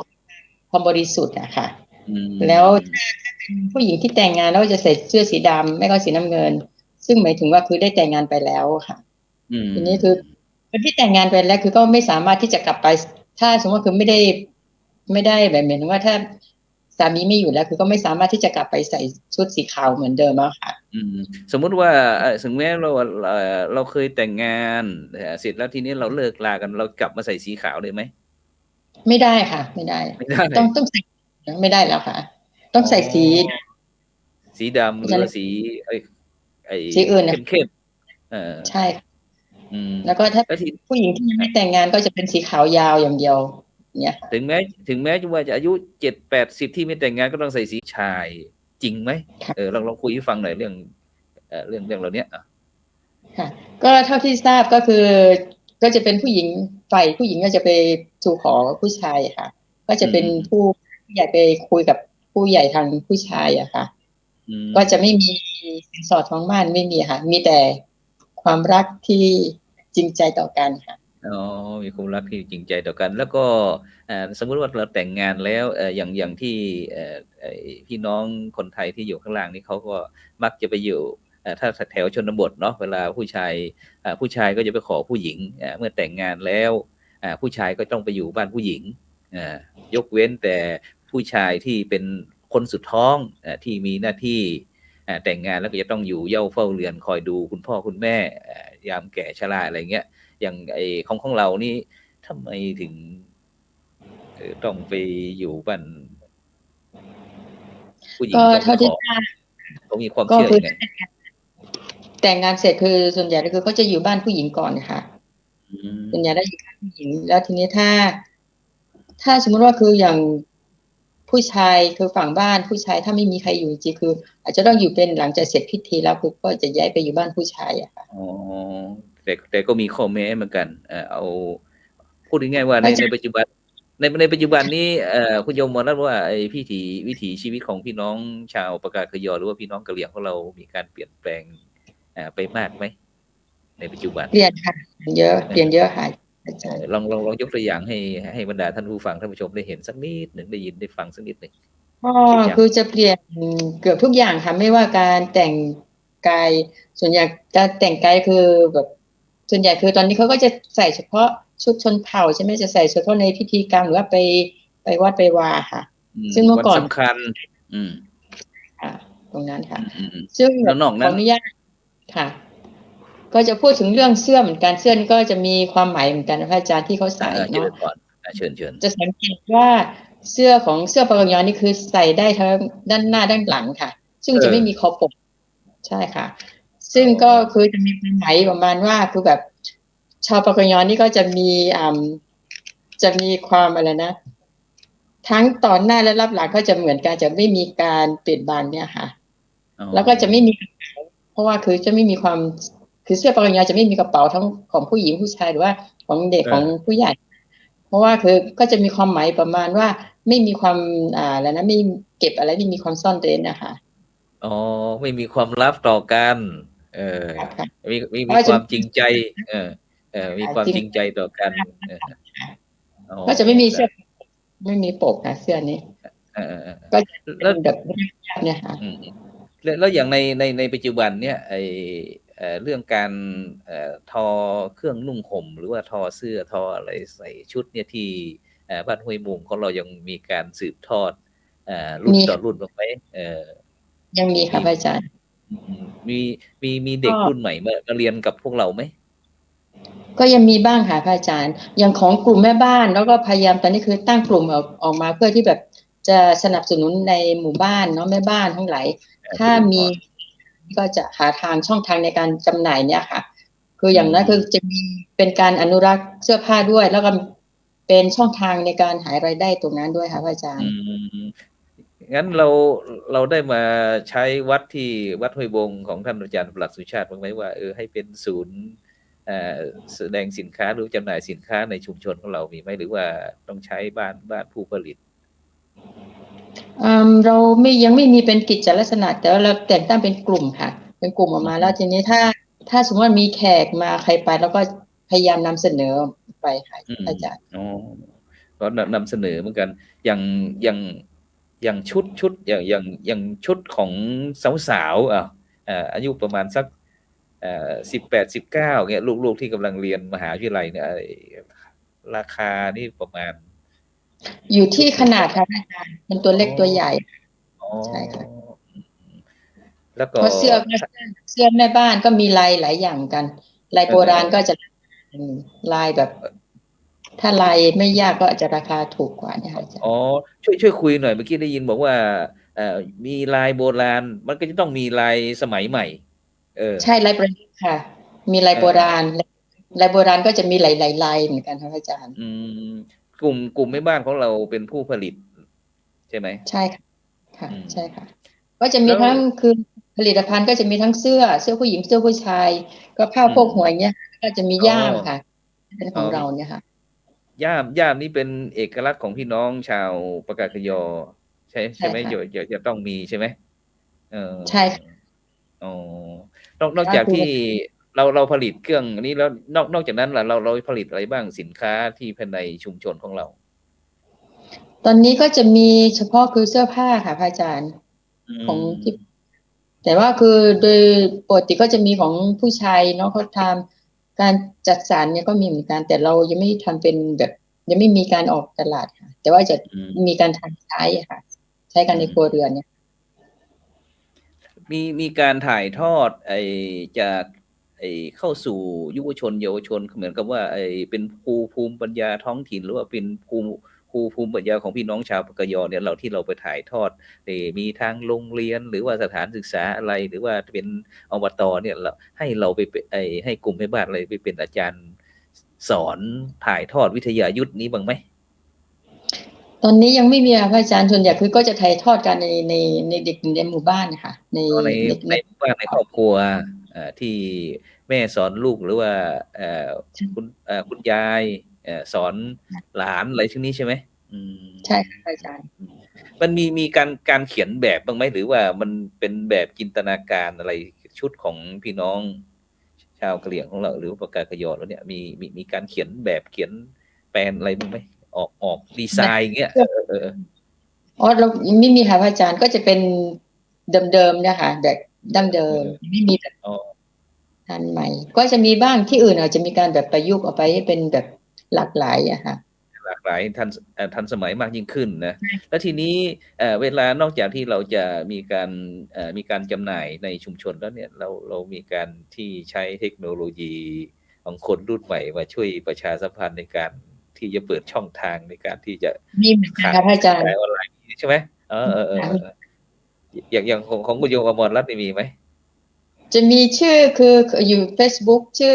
ของดีเมืองกัลยาของดีกัลยามีทุกอย่างเลยใช่ไหมสามารถที่จะติดต่อก็มีอยู่ค่ะแต่ว่านี่ไงเบอร์โทรนี่ใช่ไหมใช่เบอร์โทรนี่ไหมใช่เบอร์โทรนี่ได้เลยนี่ก็เบอร์โทรอะไรนะเราอ่านเองเลยค่ะถ้าจะใครสนใจก็สามารถติดต่อได้ที่เบอร์0951713261ค่ะโอ เคนี่ก็คือคุณโยมอมรรัตน์ภูมิรุ่งโรจน์นะประธานกลุ่มแม่บ้านห้วยบงนะคณะศรัทธาของท่านอาจารย์ประหลัดสุชาติสุวัตโกนะหลวงพ่อเจ้าคณะตำบลแม่แดดเจ็มหลวงนะเจ้าวาดวัดห้วยบงนะฉะนั้นเราไปที่ท่านอาจารย์ธีรพัฒน์ท่านอาจารย์ธีรพัฒน์หลับหรือยังเห็นว่าสุขภาพร่างกายไม่ค่อยเต็มร้อย เปิดไมค์นิดหนึ่งโอเคฉะนั้นเราได้ยินทั้งท่านอาจารย์ประหลัดสุชาตินะซึ่งเป็นเลือดเนื้อเชื้อไขพี่น้องชาวปากากยอหรือพี่น้องชาวกะเหรี่ยงนะของเราที่ถือว่าเป็นพระมีอุดมการณ์อย่างยิ่งนะแล้วก็ทั้งคุณโยมอมรรัตน์ภูมิรุ่งโรจน์นะแม่บ้านห้วยบงได้พูดแล้วทีนี้พระอาจารย์อยากจะในฐานะที่เป็นประธานสภาวัฒนธรรมของกัลยาณิวัฒนาพี่น้องชาวกะเหรี่ยงของเราเนี่ยโดยเฉพาะเรื่องเกี่ยวกับประเพณีในการเกิดอะไรเงี้ยเมื่อก่อนนี้อาจารย์จะได้ยินว่าถ้าพี่น้องกลุ่มชาติพันธุ์พี่น้องกะเหรี่ยงหรือว่าปัจจกากยอในเวลาคลอดลูกเมื่อไหร่เขาก็จะมีการที่จะเอาเขาเรียกเอาอะไรสายสะดือใส่กระบอกไม้ซางหรือว่าไม้ไผ่อะไรต่างๆนี่ไปที่แขวนต้นไม้เลยอาจารย์ช่วยคุยให้ฟังหน่อยว่าเขามีความเป็นไปเป็นมาหรือว่ามีความเชื่อยังไงในเรื่องของประเพณีการเกิดของคนปากะยอสมัยโบราณเนี่ยลูกเกิดมาปุ๊บเขาจะตัดสายสะดือเขาจะตัดสายสะดือของเด็กคนนั้นเนี่ยไปใส่ในกระบอกไผ่กระบอกไม้ซางกระบอกไม้ไผ่เนี่ยนะพอใส่เสร็จปุ๊บเขาคนเป็นพ่อเนี่ยก็จะเอากระบอกไผ่เนี่ยไปมัดกับต้นไม้ท้ายหมู่บ้านหรือว่าหัวหมู่บ้านแล้วแต่นะครับก็แล้วแต่พ่อจะเห็นว่าสมควรที่จะให้ลูกเนี่ยดูแลรักษาต้นไม้ต้นไหนนะครับแล้วก็จะเอาไปมัดกับต้นไม้ต้นนั้นเสร็จแล้วก็เป็นสัญลักษณ์ว่าเด็กคนเนี้ยจะต้องดูแลต้นไม้ต้นนี้ตลอด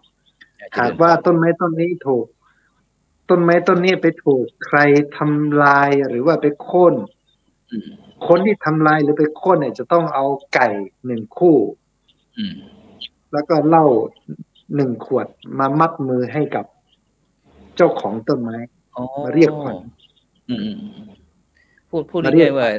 ถ้าอย่างนี้เป็นไปทำผิดผีอย่างนี้ได้ไหมหรือว่าไงใช่เป็นมันทำนองลักษณะนั้นนะฮะลักษณะว่าไปลบหลู่ไปทำลายบุคคลนั้น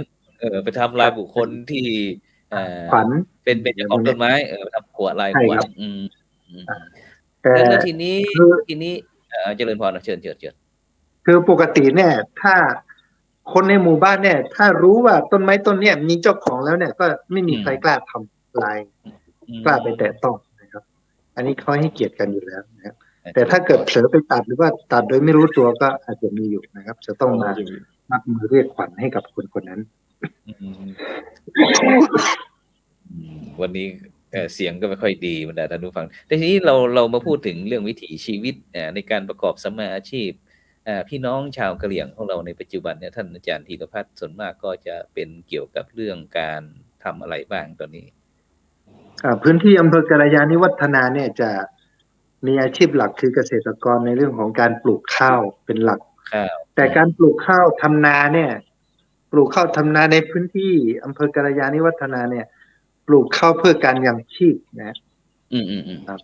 เพื่อการยังชีพเฉยๆไม่ได้ปลูกเพื่อการค้าการขายหรือว่าไม่ได้ปลูกไม่ได้ทำเพื่อการค้านะเพื่อการยังชีพเฉยๆเพราะฉะนั้นเนี่ยข้าวในยุ้งของชุมชนอำเภอกัลยาณิวัฒนาเนี่ยจะส่วนใหญ่จะเพียงพอต่อการเพียงพอต่อการบริโภคเพียงพอต่อการบริโภคเกือบจะทุกหลังคาเรือนแต่ละปีเนาะแต่ละปีนะฮะถ้าเกิดไม่มีขายไม่ได้ขายเนี่ยนะแต่ว่ามันจะมีอยู่ส่วนหนึ่งที่มันเหลือเยอะมากบางปีเนี่ยเข้าผลผลิตมันให้ผลได้เยอะก็ขายบ้างฮะ ขายบ้าง อ๋อ ก็เป็นปกติที่ต้องระบายออกไปนะครับ ข้าวนี้ส่วนมากเป็นข้าวเจ้าหรือข้าวเหนียวที่จะทำ ข้าวเจ้าฮะข้าวเจ้าพันธุ์พื้นเมืองเนี่ย แล้วทีนี้ทั้งส่วนไอ้หลายหน่วยงานที่เขาไม่เข้าใจวิถีพี่น้องชาวกะเหรี่ยงหรือว่าปากากะยอเนี่ยบอกว่าชอบทำลายป่าอย่างเงี้ยโดยเฉพาะทำไร่เนี่ยท่านอาจารย์ธีรพัฒน์เดี๋ยวก็ทำนู่นเดี๋ยวก็ไปฟันไต่ตัดไม้ทำลายป่าไอ้ทุกปีอย่างเงี้ยทีนี้ไอ้ความจริงพี่น้องชาวกะเหรี่ยงของเราก็มีความมีอุดมการณ์ตรงนี้อยู่โดยเฉพาะเรื่องวิธีคิดอะไรต่างๆอย่างเหมือนกับบอกว่าพี่น้องกะเหรี่ยงเราไม่ได้ลุกป่าไม่ได้ทำลายป่าแต่พวกเราทำไร่หมุนเวียนอย่างเงี้ยอยากจะให้อาจารย์ธีรพัฒน์ช่วยอธิบายตรงนี้สักครับในเรื่องไร่หมุนเวียนเนี่ยนะครับมันเป็นแนวคิดของโบราณที่คิดในเรื่องของการอนุรักษ์อยู่ในตัวอยู่ตรงนั้นนะครับในเรื่องของการอนุรักษ์ในเรื่องของการรักษาในเรื่องของการปรับปรุงฟื้นฟูอยู่ในนั้นหมดเลยอยู่ในวงจรของไร่หมุนเวียนหมดเลยนะครับแต่ปัจจุบันนี้คนมองว่าไร่หมุนเวียนเนี่ยมันเป็นลักษณะของเลื่อนลอยนะครับซึ่งปกติแล้วเนี่ยนะครับชาวบ้านกะเหรี่ยงเนี่ยจะทำไร่ถ้าเกิดเป็นไร่หมุนเวียนจริงๆนะครับซึ่งปัจจุบันนี้หายากเพราะว่าปัจจุบันนี้จะถูกจำกัดในเรื่องของอาชีพในเรื่องของการเกษตรกรปลูกข้าวอะไรพวกเนี้ยคือทำนาจุดใดจุดหนึ่งก็จุดนั้นตลอดเลยนะครับไร่หมุนเวียนเนี่ยจะหาได้น้อยลงนะครับอย่างพื้นที่อำเภอกัลยาณิวัฒนาเนี่ยไร่หมุนเวียนจริงๆเนี่ยก็แทบจะไม่มีนะครับสมมุติว่าอย่างโบราณอย่างยุคคุณพ่อคุณปู่อะไรของเราเนี่ยไอ้ส่วนมากนี่ไอ้ครอบครัวหนึ่งเนี่ยจะมีพื้นที่ที่ทำไร่ประมาณสักกี่ที่อย่างมากสุดก็คือ7 ที่นะครับ7 ที่7แล้วทีนี้เขามีวิธีการบริหารจัดการอย่างไร7 ที่เนี่ย7 ที่เนี่ยปีนี้สมมุติว่าปีนี้เราเท่าถางจุดที่1นะครับจุดที่1เราก็ปลูกข้าวปลูกอะไรทุกอย่างที่เราจะกินจะใช้อะไรก็ใส่ในไร่ตรงนั้นหมดเลยนะครับเจริญพรปีที่2ก็ย้ายไปจุดที่2ปีที่3ก็ย้ายไปจุดที่3จุดที่4และในขณะที่เราย้ายไปเนี่ยจุดที่1ที่เราเคยทำเนี่ยมันก็จะฟื้นฟูสภาพจุดเดิมนะครับฟื้นฟูสภาพฟื้นฟูสภาพ7 ปีก็7ใช้เวลา7 ปีพอดีกลับมาวนอยู่ที่เดิมอีกครั้งหนึ่งนะครับก็ฟื้นฟูได้พอดีเลยนะครับฉะนั้นก็หมดหายห่วงไปได้ว่าการทำไร่เลื่อนลอยที่มัก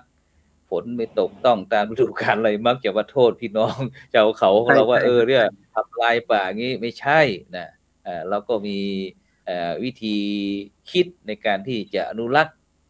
สิ่งแวดล้อมธรรมชาติอะไรต่างๆเหมือนกันทีนี้ก็เป็น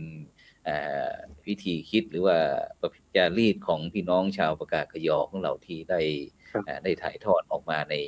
วิถีธรรมวิถีไทยวิถีพี่น้องปากากยอหรือกะเหรี่ยงฉะนั้นเราจะกลับไปย้อนที่ท่านอาจารย์ปลัดสุชาตินะครับเมื่อกี้อาจารย์ได้พูดถึงเกี่ยวกับว่ามีโดยเฉพาะถือว่าเป็นผู้นำด้านจิตวิญญาณนะครับในตัวแทนของพระพุทธศาสนาของเราเนี่ยเมื่อกี้พระอาจารย์ได้พูดบอกว่าที่พี่น้องชาวเขาของเราในปัจจุบันเนี่ยที่มีพระพุทธศาสนามีคณะสงฆ์ทั้งที่เป็นจิตอาสาคือต้องการความสงบนะครับแล้วก็มีทั้งมหาวิทยาลัยพระนิสิตจากมหาวิทยาลัยมหาจุฬาลงกรณวิทยาลัยนะครับเข้าไปนะครับซึ่งถือว่าเป็นมหาวิทยาลัยก็ให้การศึกษาของคณะสงฆ์เรานะครับแล้วก็หลังจากที่พระนิสิตเรียนหนังสือปี1ปี2ปี3ปี4จบแล้วก็อาจจะให้มีจิตอาสาหรือสมัครขึ้นไปนะครับโดยมีงบประมาณสนับสนุนแล้วที่นี้เมื่อกี้อาจารย์ได้พูดถึงเกี่ยวกับว่าพระธรรมจาริกท่านอาจารย์ครับซึ่งหลายท่านหลายคนพระธรรมจาริกมันคืออะไรอย่างเงี้ยครับอาจารย์ช่วยอธิบายเล่าความเป็นไปเป็นมาของพระธรรมจาริกครับเพราะว่าเป็นผู้ที่ปิดทองหลังพระจริงๆครับโครงการพระธรรมจาริกนิมนต์ครับผมก็ในส่วนของพระธรรมจาริกเนี่ยก็เกิดมาจากก็คือว่ามันเมื่อก่อนนะ มันขึ้น ครับ ชื่อว่าศูนย์พัฒนาสงฆ์ชาวเขาไงนะเกิดขึ้นมาอย่างนั้ ศู น นย์ ก็ พั เล ฒ ย นาชาวเขาครับ ก็เลยเกิดขึ้นว่าเจ้าหน้าที่ที่รัฐบาลเขาจ้างมาเนี่ยเป็นฆราวาสเขาก็พัฒนาในส่วนของวัตถุ ถ้าหากว่าเรามีคณะพระขึ้นมาสักคณะหนึ่งเนี่ยที่มาพูดคุยแล้วก็พัฒนาด้านจิตใจให้กับพี่น้องชาวเขาเนี่ยทางผู้อำนวยการศูนย์พัฒนาสงเคราะห์ชาวเขาสมัยนั้นก็คือหลวงพ่อประสิทธิ์นั่นแหละครับ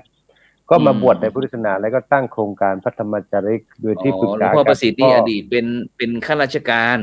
ครับเป็น พอเกษียณแล้วก็มาบวช พอกองพอกองชาวเขาที่กระทรวงอยู่ครับ ครับผม แล้วก็ปรึกษากับหลวงพ่อสมเด็จพระพุทธชินวงศ์วัดเบญจมบพิตรก็เลยตั้งโครงการธรรมจารีขึ้นมา แล้วก็ส่งโครงการพระรับสมัครพระมาเผยแพร่พุทธศาสนานะครับ นี่ก็ถือว่ามันเป็นคุณูปการของโครงการพระธรรมจารีที่มันคล้ายๆว่าเราทำงานภายใต้ของกระทรวงพัฒนาสังคมครับแต่ว่า ครับผม เราทำงานด้วยจิตใจที่มันหวังอะไรไม่ได้ครับแต่ว่าเราต้องทำด้วยจิตใจว่าจิตใจเราหายใจเข้าออกก็คือพี่น้องชาวเขาถามว่าค่าตอบแทนเดือนหนึ่งมันก็แค่ อย่างยุคแรก 2,000 ค นะค รั รั บบ ท่านอาจารย์เมื่อกี้ได้พูดถึงหลวงพ่อสมเด็จพุทธชินวงศ์หลวงพ่อได้ฝากผลงานอะไรบ้างครับเดี๋ยวในนามของพระธรรมจารี จริงๆนะการพัฒนาการของโครงการพระธรรมจารีเนี่ยเมื่อก่อนเนี่ยเราทำมาเพื่อความมั่นคงของประเทศชาติเขากลัวว่าเมื่อก่อนมีคอมมิวนิสต์เนี่ยครับชาวบ้านอ่านหนังสือไม่ได้แล้วก็อยู่ในแต่เขตชายแดนเขาก็เลยเอาส่งพาขึ้นมาเพื่อที่จะมาทำให้เขาพี่น้องชาวเขาเนี่ยรู้สึกว่ามันเป็นคนไทยครับแล้วก็ส่งเสริมความมั่นคงทางประเทศของระดับประเทศใครยังไม่รู้หนังสือพระก็ไปสอนหนังสือนะครับแล้วก็เราก็มีแค่มันเป็นอาสมครับมันไม่ถูกต้องหรอกแต่ว่ามันเป็นแค่บ้านหลังหนึ่งนะครับเป็นอาสม หมายถึงที่พัก ที่อยู่ ของพ ค ระ รับที่พักของพระบางทีก็แค่บันแดดบางฝนได้เท่านั้นเองแล้วก็อาศัยแล้วก็เอาผ้าเหลืองไปปรากฏให้กับพี่น้องชาวบ้านตามที่ต่างๆแล้วก็ดึงชาวบ้านเข้ามาศึกษาเบื้องต้นก็มีการสอนเกี่ยวกับภาษาเนี่ยครับ ครับผม อ่านหนังสือไม่ได้เขียนหนังสือไม่ได้พระก็เมื่อก่อนพระทุกรูปจะสอนคล้ายๆเป็นศึกษาผู้ใหญ่ครับเป็นกศนเนี่ยหน้าที่ของพระธรรมจารีเบื้องต้นก็ทำอย่างนั้นนะครับเพื่อความมั่นคงแล้วก็เราพยายามสื่อสารเพราะว่าถ้าหากว่าให้ข้าราชการพูดบางทีมันข้าราชการพูด100 คำเนี่ยมันสู้พระสงฆ์พูดสัก5 คำไม่ได้หรอกครับเพราะว่าเราถือว่าเป็นผู้นำด้วยจิตวิญญาณที่เราไม่มีผลประโยชน์อะไรเรามาด้วยใจจริงเนี่ยครับนี่เบื้องต้นของพระธรรมจารีมันเกิดขึ้นอย่างนี้ เบื้องต้นในยุคสมัยแรกมายุคสมัยที่2เห็นว่าเป็นพระเดชพระคุณหลวงพ่อเจ้าพระคุณสมเด็จพระมหาราชมังคลาจารย์มีการยุคที่2หลังจากที่สมเด็จพระพุทธชินวงศ์เนี่ยก็เราพยายามที่จะสร้างทายาทให้เกิดขึ้นในแต่ละปีเนี่ยอย่างผมเองเนี่ยว่าจะมาภาพเลยก็คือก็เราเป็นแค่ปากญอคนบ้านนอกคนหนึ่งแต่ว่าเราเป็นสามเณรก็อุปชาเป็นระดับสมเด็จนะครับแล้วก็บวชก็สมเด็จทุกวันนี้ก็คุยกับชาวบ้านอยู่ว่าเราเป็นคนบ้านนอกถือว่าเป็นบุญนะที่มีอุปชาทั้งสามเณรเป็นสมเด็จแล้วก็พยายามขึ้นมาลูกของสมเด็จครับจริงๆในความเป็นจริงนะมันไม่มีโอกาสเลยครับว่าเราเป็นปากญอตัวเล็กๆคนหนึ่งที่อยู่บนดอยแล้วเราจะมีอุปชาเป็นสมเด็จทั้งแต่สามเณรไปถึงพระมันเป็นไปไม่ได้เลยเพราะฉะนั้นผมก็พยายามจะเรียกว่าคนที่มันอยู่ในใจผมตลอดก็คือว่าถึงแม้ว่าเราเป็นปากญอที่อาจจะไม่มีปากมีเสียงอะไรกับเสียงเวลาพูดไม่เป็นมันเสียงไม่ดังพอแต่ว่าลึกๆเราก็ภูมิใจอยู่นะแต่หลังจากที่สมเด็จพระพุทธชินวงศ์มรณภาพก็เอาสมเด็จมหามังคลาจารย์ขึ้นก็แต่ละปีจะมีการบวชชาวเขาปีละร้อยกว่ารูปครับ100-200มาตลอดเพื่อที่จะสร้างศาสนาชาติญาติแล้วก็มาศึกษาอยู่ที่วัดศรีสุดาทั้งทางโลกและทางธรรมเลยก็ในเมื่อมีความรู้เสร็จแล้วก็ส่งขึ้นมาเป็นพระธรรมจารีครับก็นี่คือภารกิจว่าเราจะสร้างศาสนาทายาทคือว่าบทบาทหน้าที่ของพระก็ต้องเปลี่ยนแปลงไปตามสังคมครับแล้วทีนี้ยุคที่1ยุคที่2ผ่านไปในยุคปัจจุบันเป็นยังไงบ้างยุคปัจจุบันเนี่ยมันก็ต้องต่อสู้กับเทคโนโลยีครับปัจจุบันเนี่ยในปัจจุบันเนี่ยใครเป็นผู้นำในการผู้นำสูงสุดของพระธรรมจารีครับผมพระธรรมจารีเดี๋ยวนี้อยู่ที่วัดเบญจมบพิตรเนี่ยเป็นพระธรรมชื่อใหม่ครับท่าน พิ่งได้สมณศักดิ์ใหม่ๆเนี่ยผมจำชื่อไม่ได้เมื่อก่อนเป็นพระเทพกิติเวทีอะครับหลวงพ่อพระเทพชื่อเป็นกิติเวทีพระเทพกิติเป็นประธานต่อจากสมเด็จพระมหามัคคลาจารย์นะครับเป็นรุ่น ก็ ที่ เรา 3เป็นยังไงบ้างครับมีนโยบายในการเผยแผ่พระพุทธศาสนาในนามของพระธรรมจาริกยังไงบ้างครับในยุคที่ 3พระธรรมจาริกเนี่ยก็คือเราจะนโยบายแนวทางมากมายแต่ว่าสิ่งสำคัญที่สุดก็คือคล้ายๆสรุปก็คือว่าสร้างสุขสู่สังคมอะไรก็ตามที่ทำให้ชุมชนมีความสุขมีความสมัครสมาคีนั่นคือบทบาทของพระธรรมจาริกแต่ว่าบทบาทหน้าที่มันมากขึ้นในการเนื่องจากว่าความเปลี่ยนแปลงด้านสิ่งแวดล้อมเราก็ต้องทำวัฒนธรรมประเพณีก็ต้องทำเดียวกับพุทธธรรมเราก็ทำอบรมปฏิบัติการสอนธรรมศึกษาการสอนหนังสือการดูแลป่าดูแลสร้างภาคีนี่มันเป็นหน้าที่ของพระธรรมจาริกเป็นตัวเชื่อมครับว่าจะทำยังไงว่าอย่างที่อาจารย์พูดว่าเดี๋ยวนี้อะไรก็บอกว่าชาวเขาไฟหมอกควันเยอะครับบอกว่าเป็นชาวเขาน้ำท่วมก็เป็นผมก็บอกว่าถ้าหากว่าจะโทษชาวเขาว่าน้ำท่วมมีการตัดไม้ทำไรป่าหมดความผมบอกว่าพี่น้องของผมไม่ว่าชาวกลุ่มชาติพันธุ์ไหนมันก็มีส่วนที่ทำให้สิ่งแวดล้อมมันเสียแต่มันไม่ใช่ทั้งหมดแล้วคนที่พูดครับคนที่พูดมันสามารถอยู่ในเมืองคนที่ทำลายป่าจริงๆมันเป็นใครว่าชาวบ้านอย่างที่ท่านวัฒนธรรมเพราะว่าวิถีชีวิตของปากกยอเนี่ยมันอยู่แค่ความพอเพียงตามพระดำริของร.9ครับอยู่ด้วยความพอเพียงไม่ได้ทำอะไรเป็นใหญ่โตมากมายครับแต่ว่าคนที่มันทำให้หมอกควันเยอะขึ้นเนี่ยดูซิว่าโรงงานเนี่ยบนดอยมีโรงงานที่ไหนครับแต่ว่าลมพัดผ่านมาฝนตกต้องตามแม่ฤดูกาลเขาก็โทษผมว่าส่วนหนึ่งมันเป็นพี่น้องของผมนั่นแหละทำผิดแต่ไม่ใช่ทั้งหมดนะครับถามว่าในเมืองเชียงใหม่นะครับห้วยบงเนี่ยมีต้นไม้ไหนมากกว่ากันนะครับเพราะฉะนั้นต้นไม้ที่จริงๆถ้าผมตัดก็ได้ครับผมสั่งตัดเลยประมาณ100 ไร่ในไม่ถึงวันก็หมดเมื่อก่อนเขาใช้ไม้ครับเขาตัดไม้เนี่ยเขาไม้กว่าจะเลื่อยได้แต่ละแผ่นเขาใช้มือเลื่อยครับแต่นี่เลื่อยยนต์เพราะฉะนั้นเราก็ต้องถามคนที่ดูแลป่าว่าถ้าชาวบ้านบากยอเนี่ยเมื่อก่อนเขาฟันต้นไม้ทำไร่เนี่ยเขาใช้มีดแต่เดี๋ยวนี้เขาใช้เครื่องเนี่ยถามว่าใช้มีดกับใช้เครื่องเนี่ยแล้วมันจะแตกหนอหรือว่าแตกกิ่งเนี่ยอันไหนช้ากว่ากันนี่คือคำถามขอให้คนที่ดูแลป่าไม้เขาพูดว่าใช้เลื่อยยนต์กับมีดเนี่ยรอยเมฆกับรอยเลื่อยยนต์อันไหนที่จะทำให้ต้นไม้มันแตกหน่อออกเร็วกว่ากันนะครับอันนี้ผมว่ามันถือว่าแต่มันเป็นปัญหาโลกแตกครับว่าโทษกันไปโทษกันมาสุดท้ายก็คือประเทศไทยแพ้ครับเพราะฉะนั้นเราสู้ที่จะมาพูดคุยกันแล้วว่าจริงๆมันเป็นอะไรแล้วมาหาทางออกร่วมกันว่าวิถีชีวิตที่สำคัญเพราะว่าถ้าหากอย่างภาษิตจีนนะครับอาจารย์รู้เขารู้เรารบ100 ครั้งชนะ100 ครั้งเนี่ยครับถ้าหากว่าไม่รู้เรื่องเกี่ยวกับปากยอก็มันต้องมาถามปากยอครับอย่างผมไม่รู้เรื่องเกี่ยวกับวิถีชีวิตคนล้านนาเนี่ยผมก็ต้องไปถามอย่างอาจารย์แต่ถ้าไม่รู้เรื่องวิถีชีวิตปากยออยู่กับป่าได้ยังไงว่าผมก็เลยจะพูดอย่างนี้ว่าอาจารย์ว่าวันนี้ในฐานะเป็นปากยอเนี่ยปากยอเนี่ยเขาอยู่ได้ด้วยสโลแกนแนวคิดอยู่3 ทางปากยอเนี่ยมีสโลแกนก็คือว่าคนกับคนครับคนกับคนก็คืออย่างผมกับอาจารย์เป็นคนเมืองอาจารย์เป็นพระอยู่ในเมืองอาจารย์เป็นพระครูผมเป็นบ้านนอกเนี่ยครับแล้วเราจะอยู่อย่างมีความสุขได้ยังไงแต่ละแม้แต่บนดอยก็มีสัญชาติมีศาสนามีวัฒนธรรมที่แตกต่างกันมีทั้งคนเมืองคนไทยฝรั่ง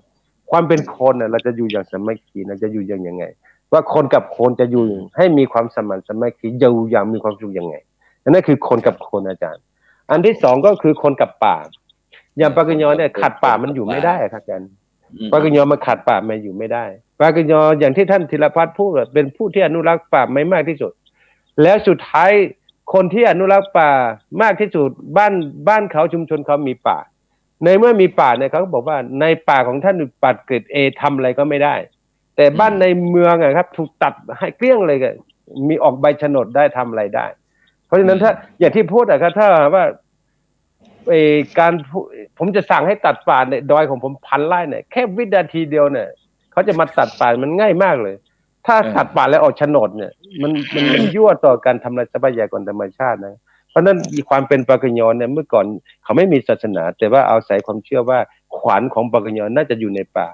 แล้วก็ลูกเขาเกิดมาอย่างที่พูดกันเมื่อกี้ว่า เอาสะดือของตัวเองเนี่ยนะไปผูกไว้ก็คือว่าเป็นเจ้าของต้นไม้ไปขวานใครไปทำลายก็ต้องเลี้ยงขวานก็คือป่าถ้ามีป่าแล้วมีน้ำมนุษย์มาอยู่ได้เพราะฉะนั้นปากะยอก็เป็นคนหนึ่งที่อนุรักษ์ป่าดีที่สุดครับดีที่สุดแล้วก็ณวันนี้เนี่ยนะครับณวันนี้ชุมชนปากะยอไม่มีโฉนดไม่มีนส.3เลยเพราะว่าเขาบอกว่าอยู่ในปัดเกรด A เพราะว่าเราไม่ทำอะไรป่าไงป่าชื้นเขาก็มาดูบินสำรวจบ้างทำอะไรบ้างอันนั้นก็คือว่าคนกับคนกับป่าสุดท้ายก็คือคนกับจิตวิญญาณก็คือความเชื่อครับคนกับความเชื่อว่าป่าเนี่ยมันมีเจ้าของทุกอย่างมันมีเจ้าของหมดมีอย่างน้อยเป็นรูปขัดเทวดาเมื่อก่อนเขาเชื่อเรื่องผีเวลาชาวบ้านเขาไปเลี้ยงผีใต้ต้นไม้หรือว่าขุนน้ำขุนไหนก็ตามแต่ครับถ้าหากว่ามันมีนกมีหนูมีอะไรเขาไม่กล้าไปทำไรกับต้นไม้มันเราก็เป็นความเชื่ออย่างนี้ความเจริญเข้ามาเนี่ยโอ้โหที่น้ำที่ไหนมีน้ำดีๆป่าดีๆเขาทำเป็นรีสอร์ทจัดจองกันเป็นอย่างเพราะนั้นว่าถ้าสโลแกนของปากะยอก็คือคนกับคนอยู่ยังไงให้มีความสุขไม่ว่าจะเผ่าพันธุ์ผิวพันธุ์อะไรก็ตามถ้าเรามีความจงรักภักดีเรามีความเป็นพี่เป็นน้องเรามีความสุขแล้วก็คนกับป่าทำให้เกิดน้ำทำให้ชีวิตมันอยู่ในรอดชีวิตปากะยอมีความสุขสุดท้ายก็คือปากะยอกับจิตวิญญาณก็คือความเชื่อเพราะนั้นทุกเรื่องทุกราวไม่ว่าจะเป็นการทำไร่หมุนเวียนความเชื่อวัฒนธรรมเป็นที่ศูนย์ปากะยอห้วยบงมีคำตอบถ้าหากว่าใครอยากจะรู้เรื่องปากะยอเนี่ยถ้ามาที่ศูนย์ปากะยอห้วยบงจบเลยนะอาจารย์เดี๋ยวนี้หมายความว่าพระอาจารย์ได้ทำเป็นศูนย์การเรียนรู้ปากะยอหรือว่ากะเหรี่ยงของเราที่วัดห้วยบงใช่ไหมไม่ว่าจะเป็นการแต่งกายวัฒนธรรมภาษาพูดภาษาเขียนคำปริศนาธรรมเกี่ยวกับวิถีชีวิตการทำไร่เรื่องเลยมีสารเคมีทำให้คนเสียชีวิตเกิดโรคภัยไข้เจ็บความสามัคคีตั้งแต่ต้นถึงตายเนี่ยผมมีคำตอบให้มันเพราะฉะนั้นถ้าว่าใครอยากจะรู้เกี่ยวกับวิถีชีวิตภูมิปัญญาข้อห้ามข้ออนุญาตหรือว่าผู้คนที่อยากจะไปทำงานกับกลุ่มชาติพันธุ์ปากะยอถ้ามาที่วัดห้วยโบงศูนย์ปากะยอสอบได้หรือว่ารู้เข้าใจนะเพราะว่าสามารถทำกับปากะยอได้หมดเลยครับไม่ต้องไปทำที่อื่นนะครับโอ้สาธุครับครับสาธุครับไปที่คุณโยมอมรรัตน์เมื่อกี้ท่านพระอาจารย์ประหลัดสุชาติหลวงพ่อเจ้าอาวาสของเราได้พูดถึงเกี่ยวกับเรื่องการที่พระพุทธศาสนาได้ขึ้นสู่บนดอยใน3ยุคตั้งแต่มีทั้งพระธรรมจาริกแล้วก็พระสงฆ์ที่มีจิตวิญญาณในการที่เป็นห่วงพี่น้อง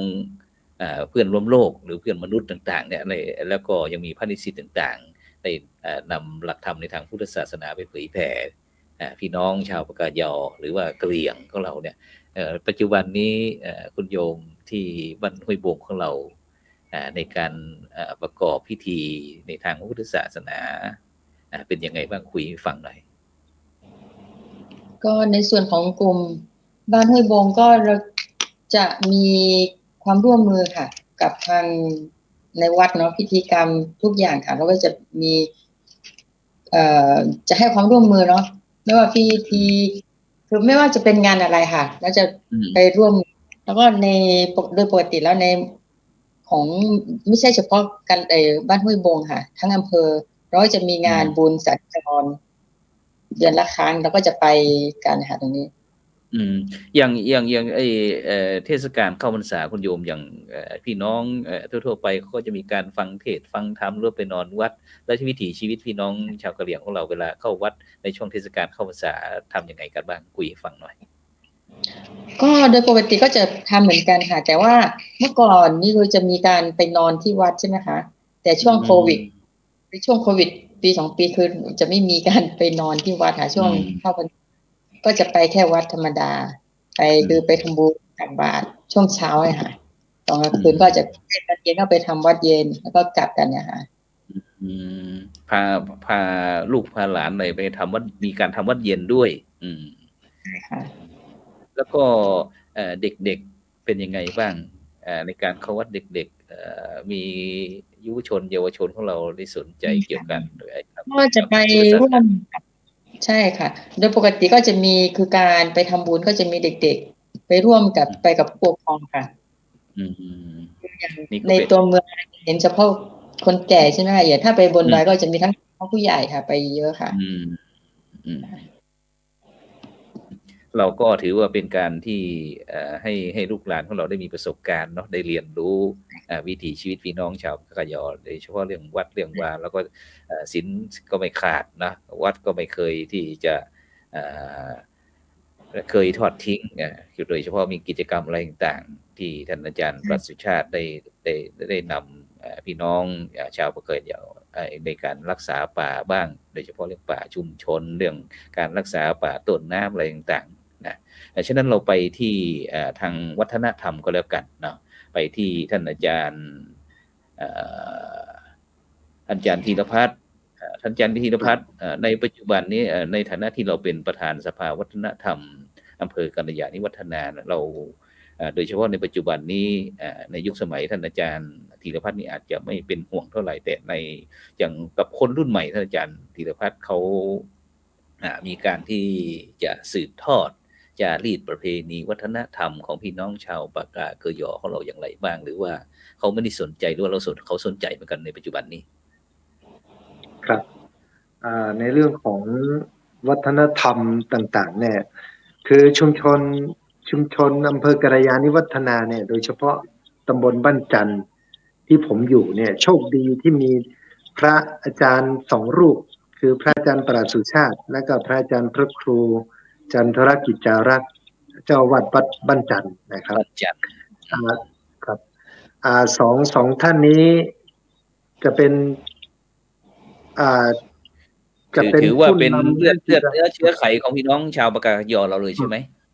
ครับใช่ครับแล้วก็จะเป็นศูนย์รวมจิตใจของชุมชนศูนย์รวมจิตใจทุกอย่างกิจกรรมทุกอย่างเนี่ยจะไปรวมอยู่ที่วัดแล้วก็ทำให้อย่างชุมชนของเราเนี่ยจะข้างนอกจะขัดแย้งกันยังไงแต่ถ้าไปในวัดเนี่ยเราจะร่วมกิจกรรมกันได้นะครับอันนี้โชคดีอย่างหนึ่งนะครับที่พระอาจารย์ทั้ง2 รูปนำเราตลอดเราพึ่งพาผ้าเหลืองเราก็พึ่งพาวัดตลอดอยู่แล้วนะครับฉะนั้นในเรื่องของวัฒนธรรมเนี่ยเราก็อาศัยวัดอย่างวัฒนธรรมความเชื่อวัฒนธรรมการแต่งกายวัฒนธรรมการอยู่การกินเนี่ยเราอาศัยวัดอาศัยพระอาจารย์ทั้ง2 รูป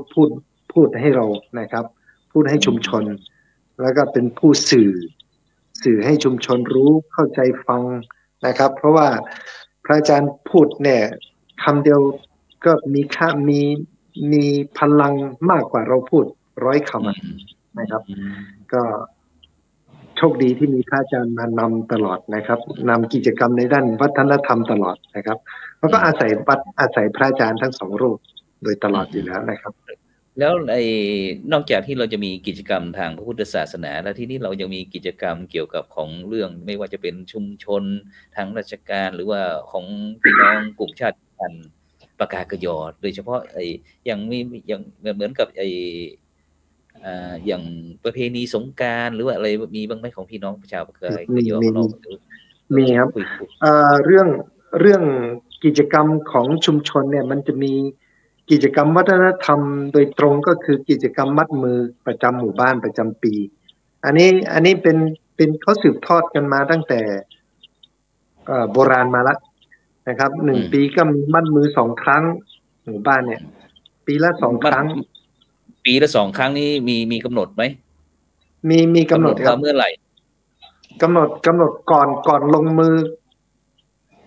ก่อนลงมือไถทำงานไถนาก่อนทำนาแล้วก็หลังจากเก็บเกี่ยวอีกครั้งหนึ่งนะครับอันนี้กำหนดไว้อย่างนั้นแต่ไม่ได้กำหนดว่าจะต้องเป็น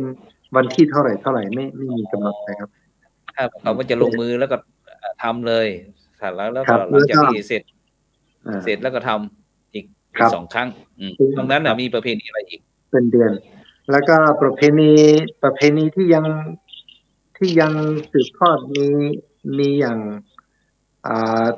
แต่งงาน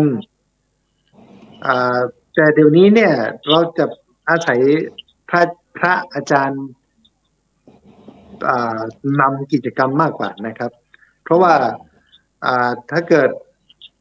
อย่างเมื่อก่อนเนี่ยเรามีนับถือศาสนานับถือผีเนาะนับถือผีเนี่ยเราก็ทำกิจกรรมมัดมือหรืออะไรต่างๆเนี่ยเราไม่มีพระมายุ่งเกี่ยวเลยแต่ปัจจุบันนี้เราต้องนิมนต์พระมานะครับ อย่างมัดมือนี่เราก็นิมนต์พระ แล้วก็ไปมัดมือให้พระที่วัดด้วยนะครับ ทั้งหมู่บ้านเนี่ยพอมัดมือในหมู่บ้านเสร็จปุ๊บแล้วก็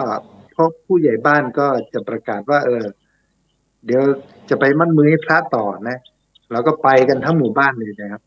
ก็ไปมัดมือให้พระอย่างเงี้ย โอเคอันไปที่คุณโยมมรรัตน์ได้คุยถึงเมื่อกี้เราได้คุยค้างกันที่เราคุยนอกรอบว่าเนี่ยที่ว่าเมื่อกี้ได้ยินบอกว่าอาจารย์ว่างไหมมีปีใหม่เหรอหรือว่ายังไงคุยให้ฟังหน่อยตรงนี้ก็ปกติแล้วเราจะมีปีใหม่ปกญค่ะทุกปีค่ะแล้วก็นี่ก็ยังจัดการหาช่วงวันที่22-23ธันวาเนี่ยค่ะก็จะเป็นปีใหม่ปกญก็จะจัดขึ้นที่วัดห้วยบงเหมือนเดิมค่ะเพราะว่าเขาจะมีประเพณีปีใหม่ปกญนี่เขามีวิธีการอย่างไรคุยให้ฟังหน่อยก็จะเป็นเริ่มต้นเขาจะทำยังไงก่อนเราจะจัดที่วัดห้วยบงเนาะเพราะว่าคือเราจะมีสถานที่ค่อนข้างที่จะพร้อมไม่ว่าจะเป็นบ้านโบราณเนาะบ้านของปกญสมัยก่อนแล้วก็จะจัดนั้นมีบ้านผู้หญิงบ้านผู้ชายค่ะซึ่งในข้างในก็จะมีอุปกรณ์เกี่ยวกับวิถีชีวิตปกญทั้งหมดอะค่ะอาจารย์เจริญพรค่ะแล้วก็มีกิจกรรมทำยังไงบ้างนอกจากที่เราจะมีการชมวิถีชีวิตแล้วการแสดงอะไรหรือว่ายังไงหรือว่ามีการโชว์สินค้าขายสินค้าก็ตรงนี้คือก็จะขออนุญาตพูดคร่าวๆเนาะแต่ในรายละเอียดพระอาจารย์สุชาติก็จะรู้เยอะกว่าก็จะมีเกี่ยวกับตอนคือตั้งแต่วันที่22ค่ะก็จะมีการต้อนรับแขกที่เข้ามาเนาะเข้ามาร่วมงานก็จะมีการสวดมนต์ไหว้พระใช่ไหมคะถ้าจะไม่ผิดจริงๆก็จะมีรายการพอดีจำได้ไม่หมดค่ะก็จะมีวิธีทีนี้คือจะเป็นการส่งปีค่ะวันที่22นี้เพราะว่ามันเป็นเดือนดับนั้นแล้วก็23นี่ก็ปีใหม่ของอีกปีหนึ่งซึ่งตอนเช้าก็จะเป็นการผูกข้อมือหาตอนเช้าก็ถือว่าเป็นการเข้าสู่ปีใหม่ค่ะแต่ในช่วงกลางคืนก็จะเป็นการสวดมนต์ค่ำคืนด้วยค่ะอาจารย์ก็ในรายละเอียดขออนุญาตโยนให้ทางพระอาจารย์ตลาดค่ะครับพาดพิงครับกรณีพาดพิงเลยครับได้ประชาสัมพันธ์เกี่ยวกับเรื่องประเพณีปีใหม่อะไรก็พระอะไรก็พระที่พระอยู่ได้ไม่นานนะก็อย่างงี้ว่าไปเรื่องราวที่พูดมาทั้งหมดทั้งมวลอย่างที่ผมนวดธรรมภาพได้พูดหรือว่าการกำหนดของปกญที่แยกแยะกันโดยการผูกข้อมือเนี่ยเพราะการผูกข้อมือเป็นการสร้างไมตรีจิตสร้างความสมานสามัคคีสร้างความเป็นสิริมงคลเนี่ยเราจะจัดขึ้นเพราะนั้นในปีนี้เราเป็นปีที่12แล้วที่เราจัดปีใหม่ปกญเพราะนั้นปีใหม่ปกญปีนี้เราทำทุกรูปแบบเนาะแต่ว่าปีนี้เนี่ยก็ทางอธิการบดีนะอธิการบดีของมหาจุฬาพระธรรมวัชรบัณฑิตเนี่ยและก็หลวงพ่อเจ้าคณะภาคก็จะมาร่วมหมดเลยปีนี้ก็เพิ่งคุยกับหลวงพ่อภาคเมื่อวานนะครับว่าท่านตั้งใจที่อยากเสนาบดีครับผมแล้วก็พระธรรมวัชรบัณฑิตของมหาจุฬาก็จะมาทั้งสองท่านนะก็เลยเขาก็ส่งตัวแทนเข้ามาดูว่ามันจะมีที่พักที่นอนยังไงผมว่าเรื่องที่พักที่นอนสปายาผมพอจัดได้แต่ว่าให้มันเป็นปัญหาครับตอนนี้เหลือเวลา1 นาทีจะให้อาจารย์เชิญชวนมาเที่ยวงานปีใหม่ของพี่น้องชาวกะเหรี่ยงครับ1 นาทีครับผมจะหมดละครับในคืนนี้ก็ผมอยากจะให้พี่น้องหรือว่าชนที่อยากจะมีความรู้ความเข้าใจเกี่ยวกับวิถีชีวิตของปกญตั้งแต่เกิดและก็เห็นของจริงเนี่ยก็จะมาร่วมกันโดยเฉพาะหลักสำคัญของวันปีใหม่ปกญเนี่ยเป็นการผูกข้อมือเอาผู้เฒ่าผู้แก่มาเรียกขวัญและผูกข้อมือมันอยากจะให้ทั้งพระนะและก็ท่านญาติโยมอยากจะมารู้วิถีชีวิตของปกญนี่ก็สามารถมาได้อย่างพระอาจารย์ถ้าหากว่ามีรางวัลมีสังฆทานเพื่อที่จะให้มันเป็นปีงโกสอยดาวกันละเล่นเสื้อผ้ากันหนาว สบู่แปรงสีฟันยาสีฟันส่งมาเคอรี่ได้เลยครับเพราะว่าผมตั้งใจว่าคนที่มาแสดงเนี่ยผมจะมีน้ำใจให้กับเขาบ้างนะเพราะฉะนั้นใครอยากจะร่วมบุญก็ติดต่ออาจารย์ก็ได้ครับหรือว่าโทรหาผมก็ได้ครับ0861906287นะครับ0861906287เนื่องจากเวลามันมีจำกัดวันที่22 23นะครับ ครับผมพบ วันที่22จะเป็นปีใหม่ปีเก่าของปากกยอวันจะมีการละเล่นวันที่23จะเป็นวันปีใหม่ของปากกยอครับมีการผูกข้อมือเริ่มต้นชีวิตใหม่ครับ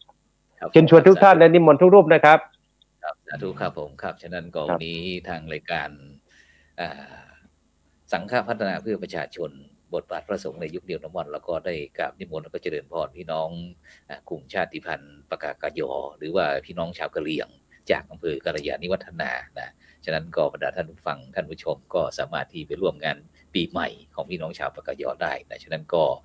ทุกคืนวันศุกร์นะเราก็จะได้นำพี่น้องกลุ่มชาติพันธุ์ต่างๆได้มาถ่ายทอดเรื่องวิถีชีวิตอะไรต่างๆให้บรรดาท่านผู้ฟังท่านผู้ชมได้รับฟังเพื่อที่เราจะได้รักกันเหมือนพี่ดีกันเหมือนน้องปลองดอกกันเหมือนญาติพึ่งพาเพราะว่าทุกผู้ทุกคนทุกท่านก็ล้วนแต่มีความเป็นน้ำหนึ่งใจเดียวกันมีสถาบันชาติศาสนาพระมหากษัตริย์เป็นหลักนะฉะนั้นก็ในค่ำคืนนี้เวลาหมดเวลาส่วนศุกร์หน้านี้เราจะพบกับพี่น้องไทยใหญ่นะไทยใหญ่ฉะนั้นก็บรรดาท่านผู้ฟังท่านผู้ชมก็ติดตามให้กำลังใจก็แล้วกันสำหรับในค่ำคืนนี้เวลาหมดเวลาขอนำรายการจากบรรดาท่านผู้ฟังไปก่อนหลับฝันดีมีเงินใช้ไร้โลคาพยาธิไม่เจ็บไม่จนรวยขอกล่าวคำว่าสาธุ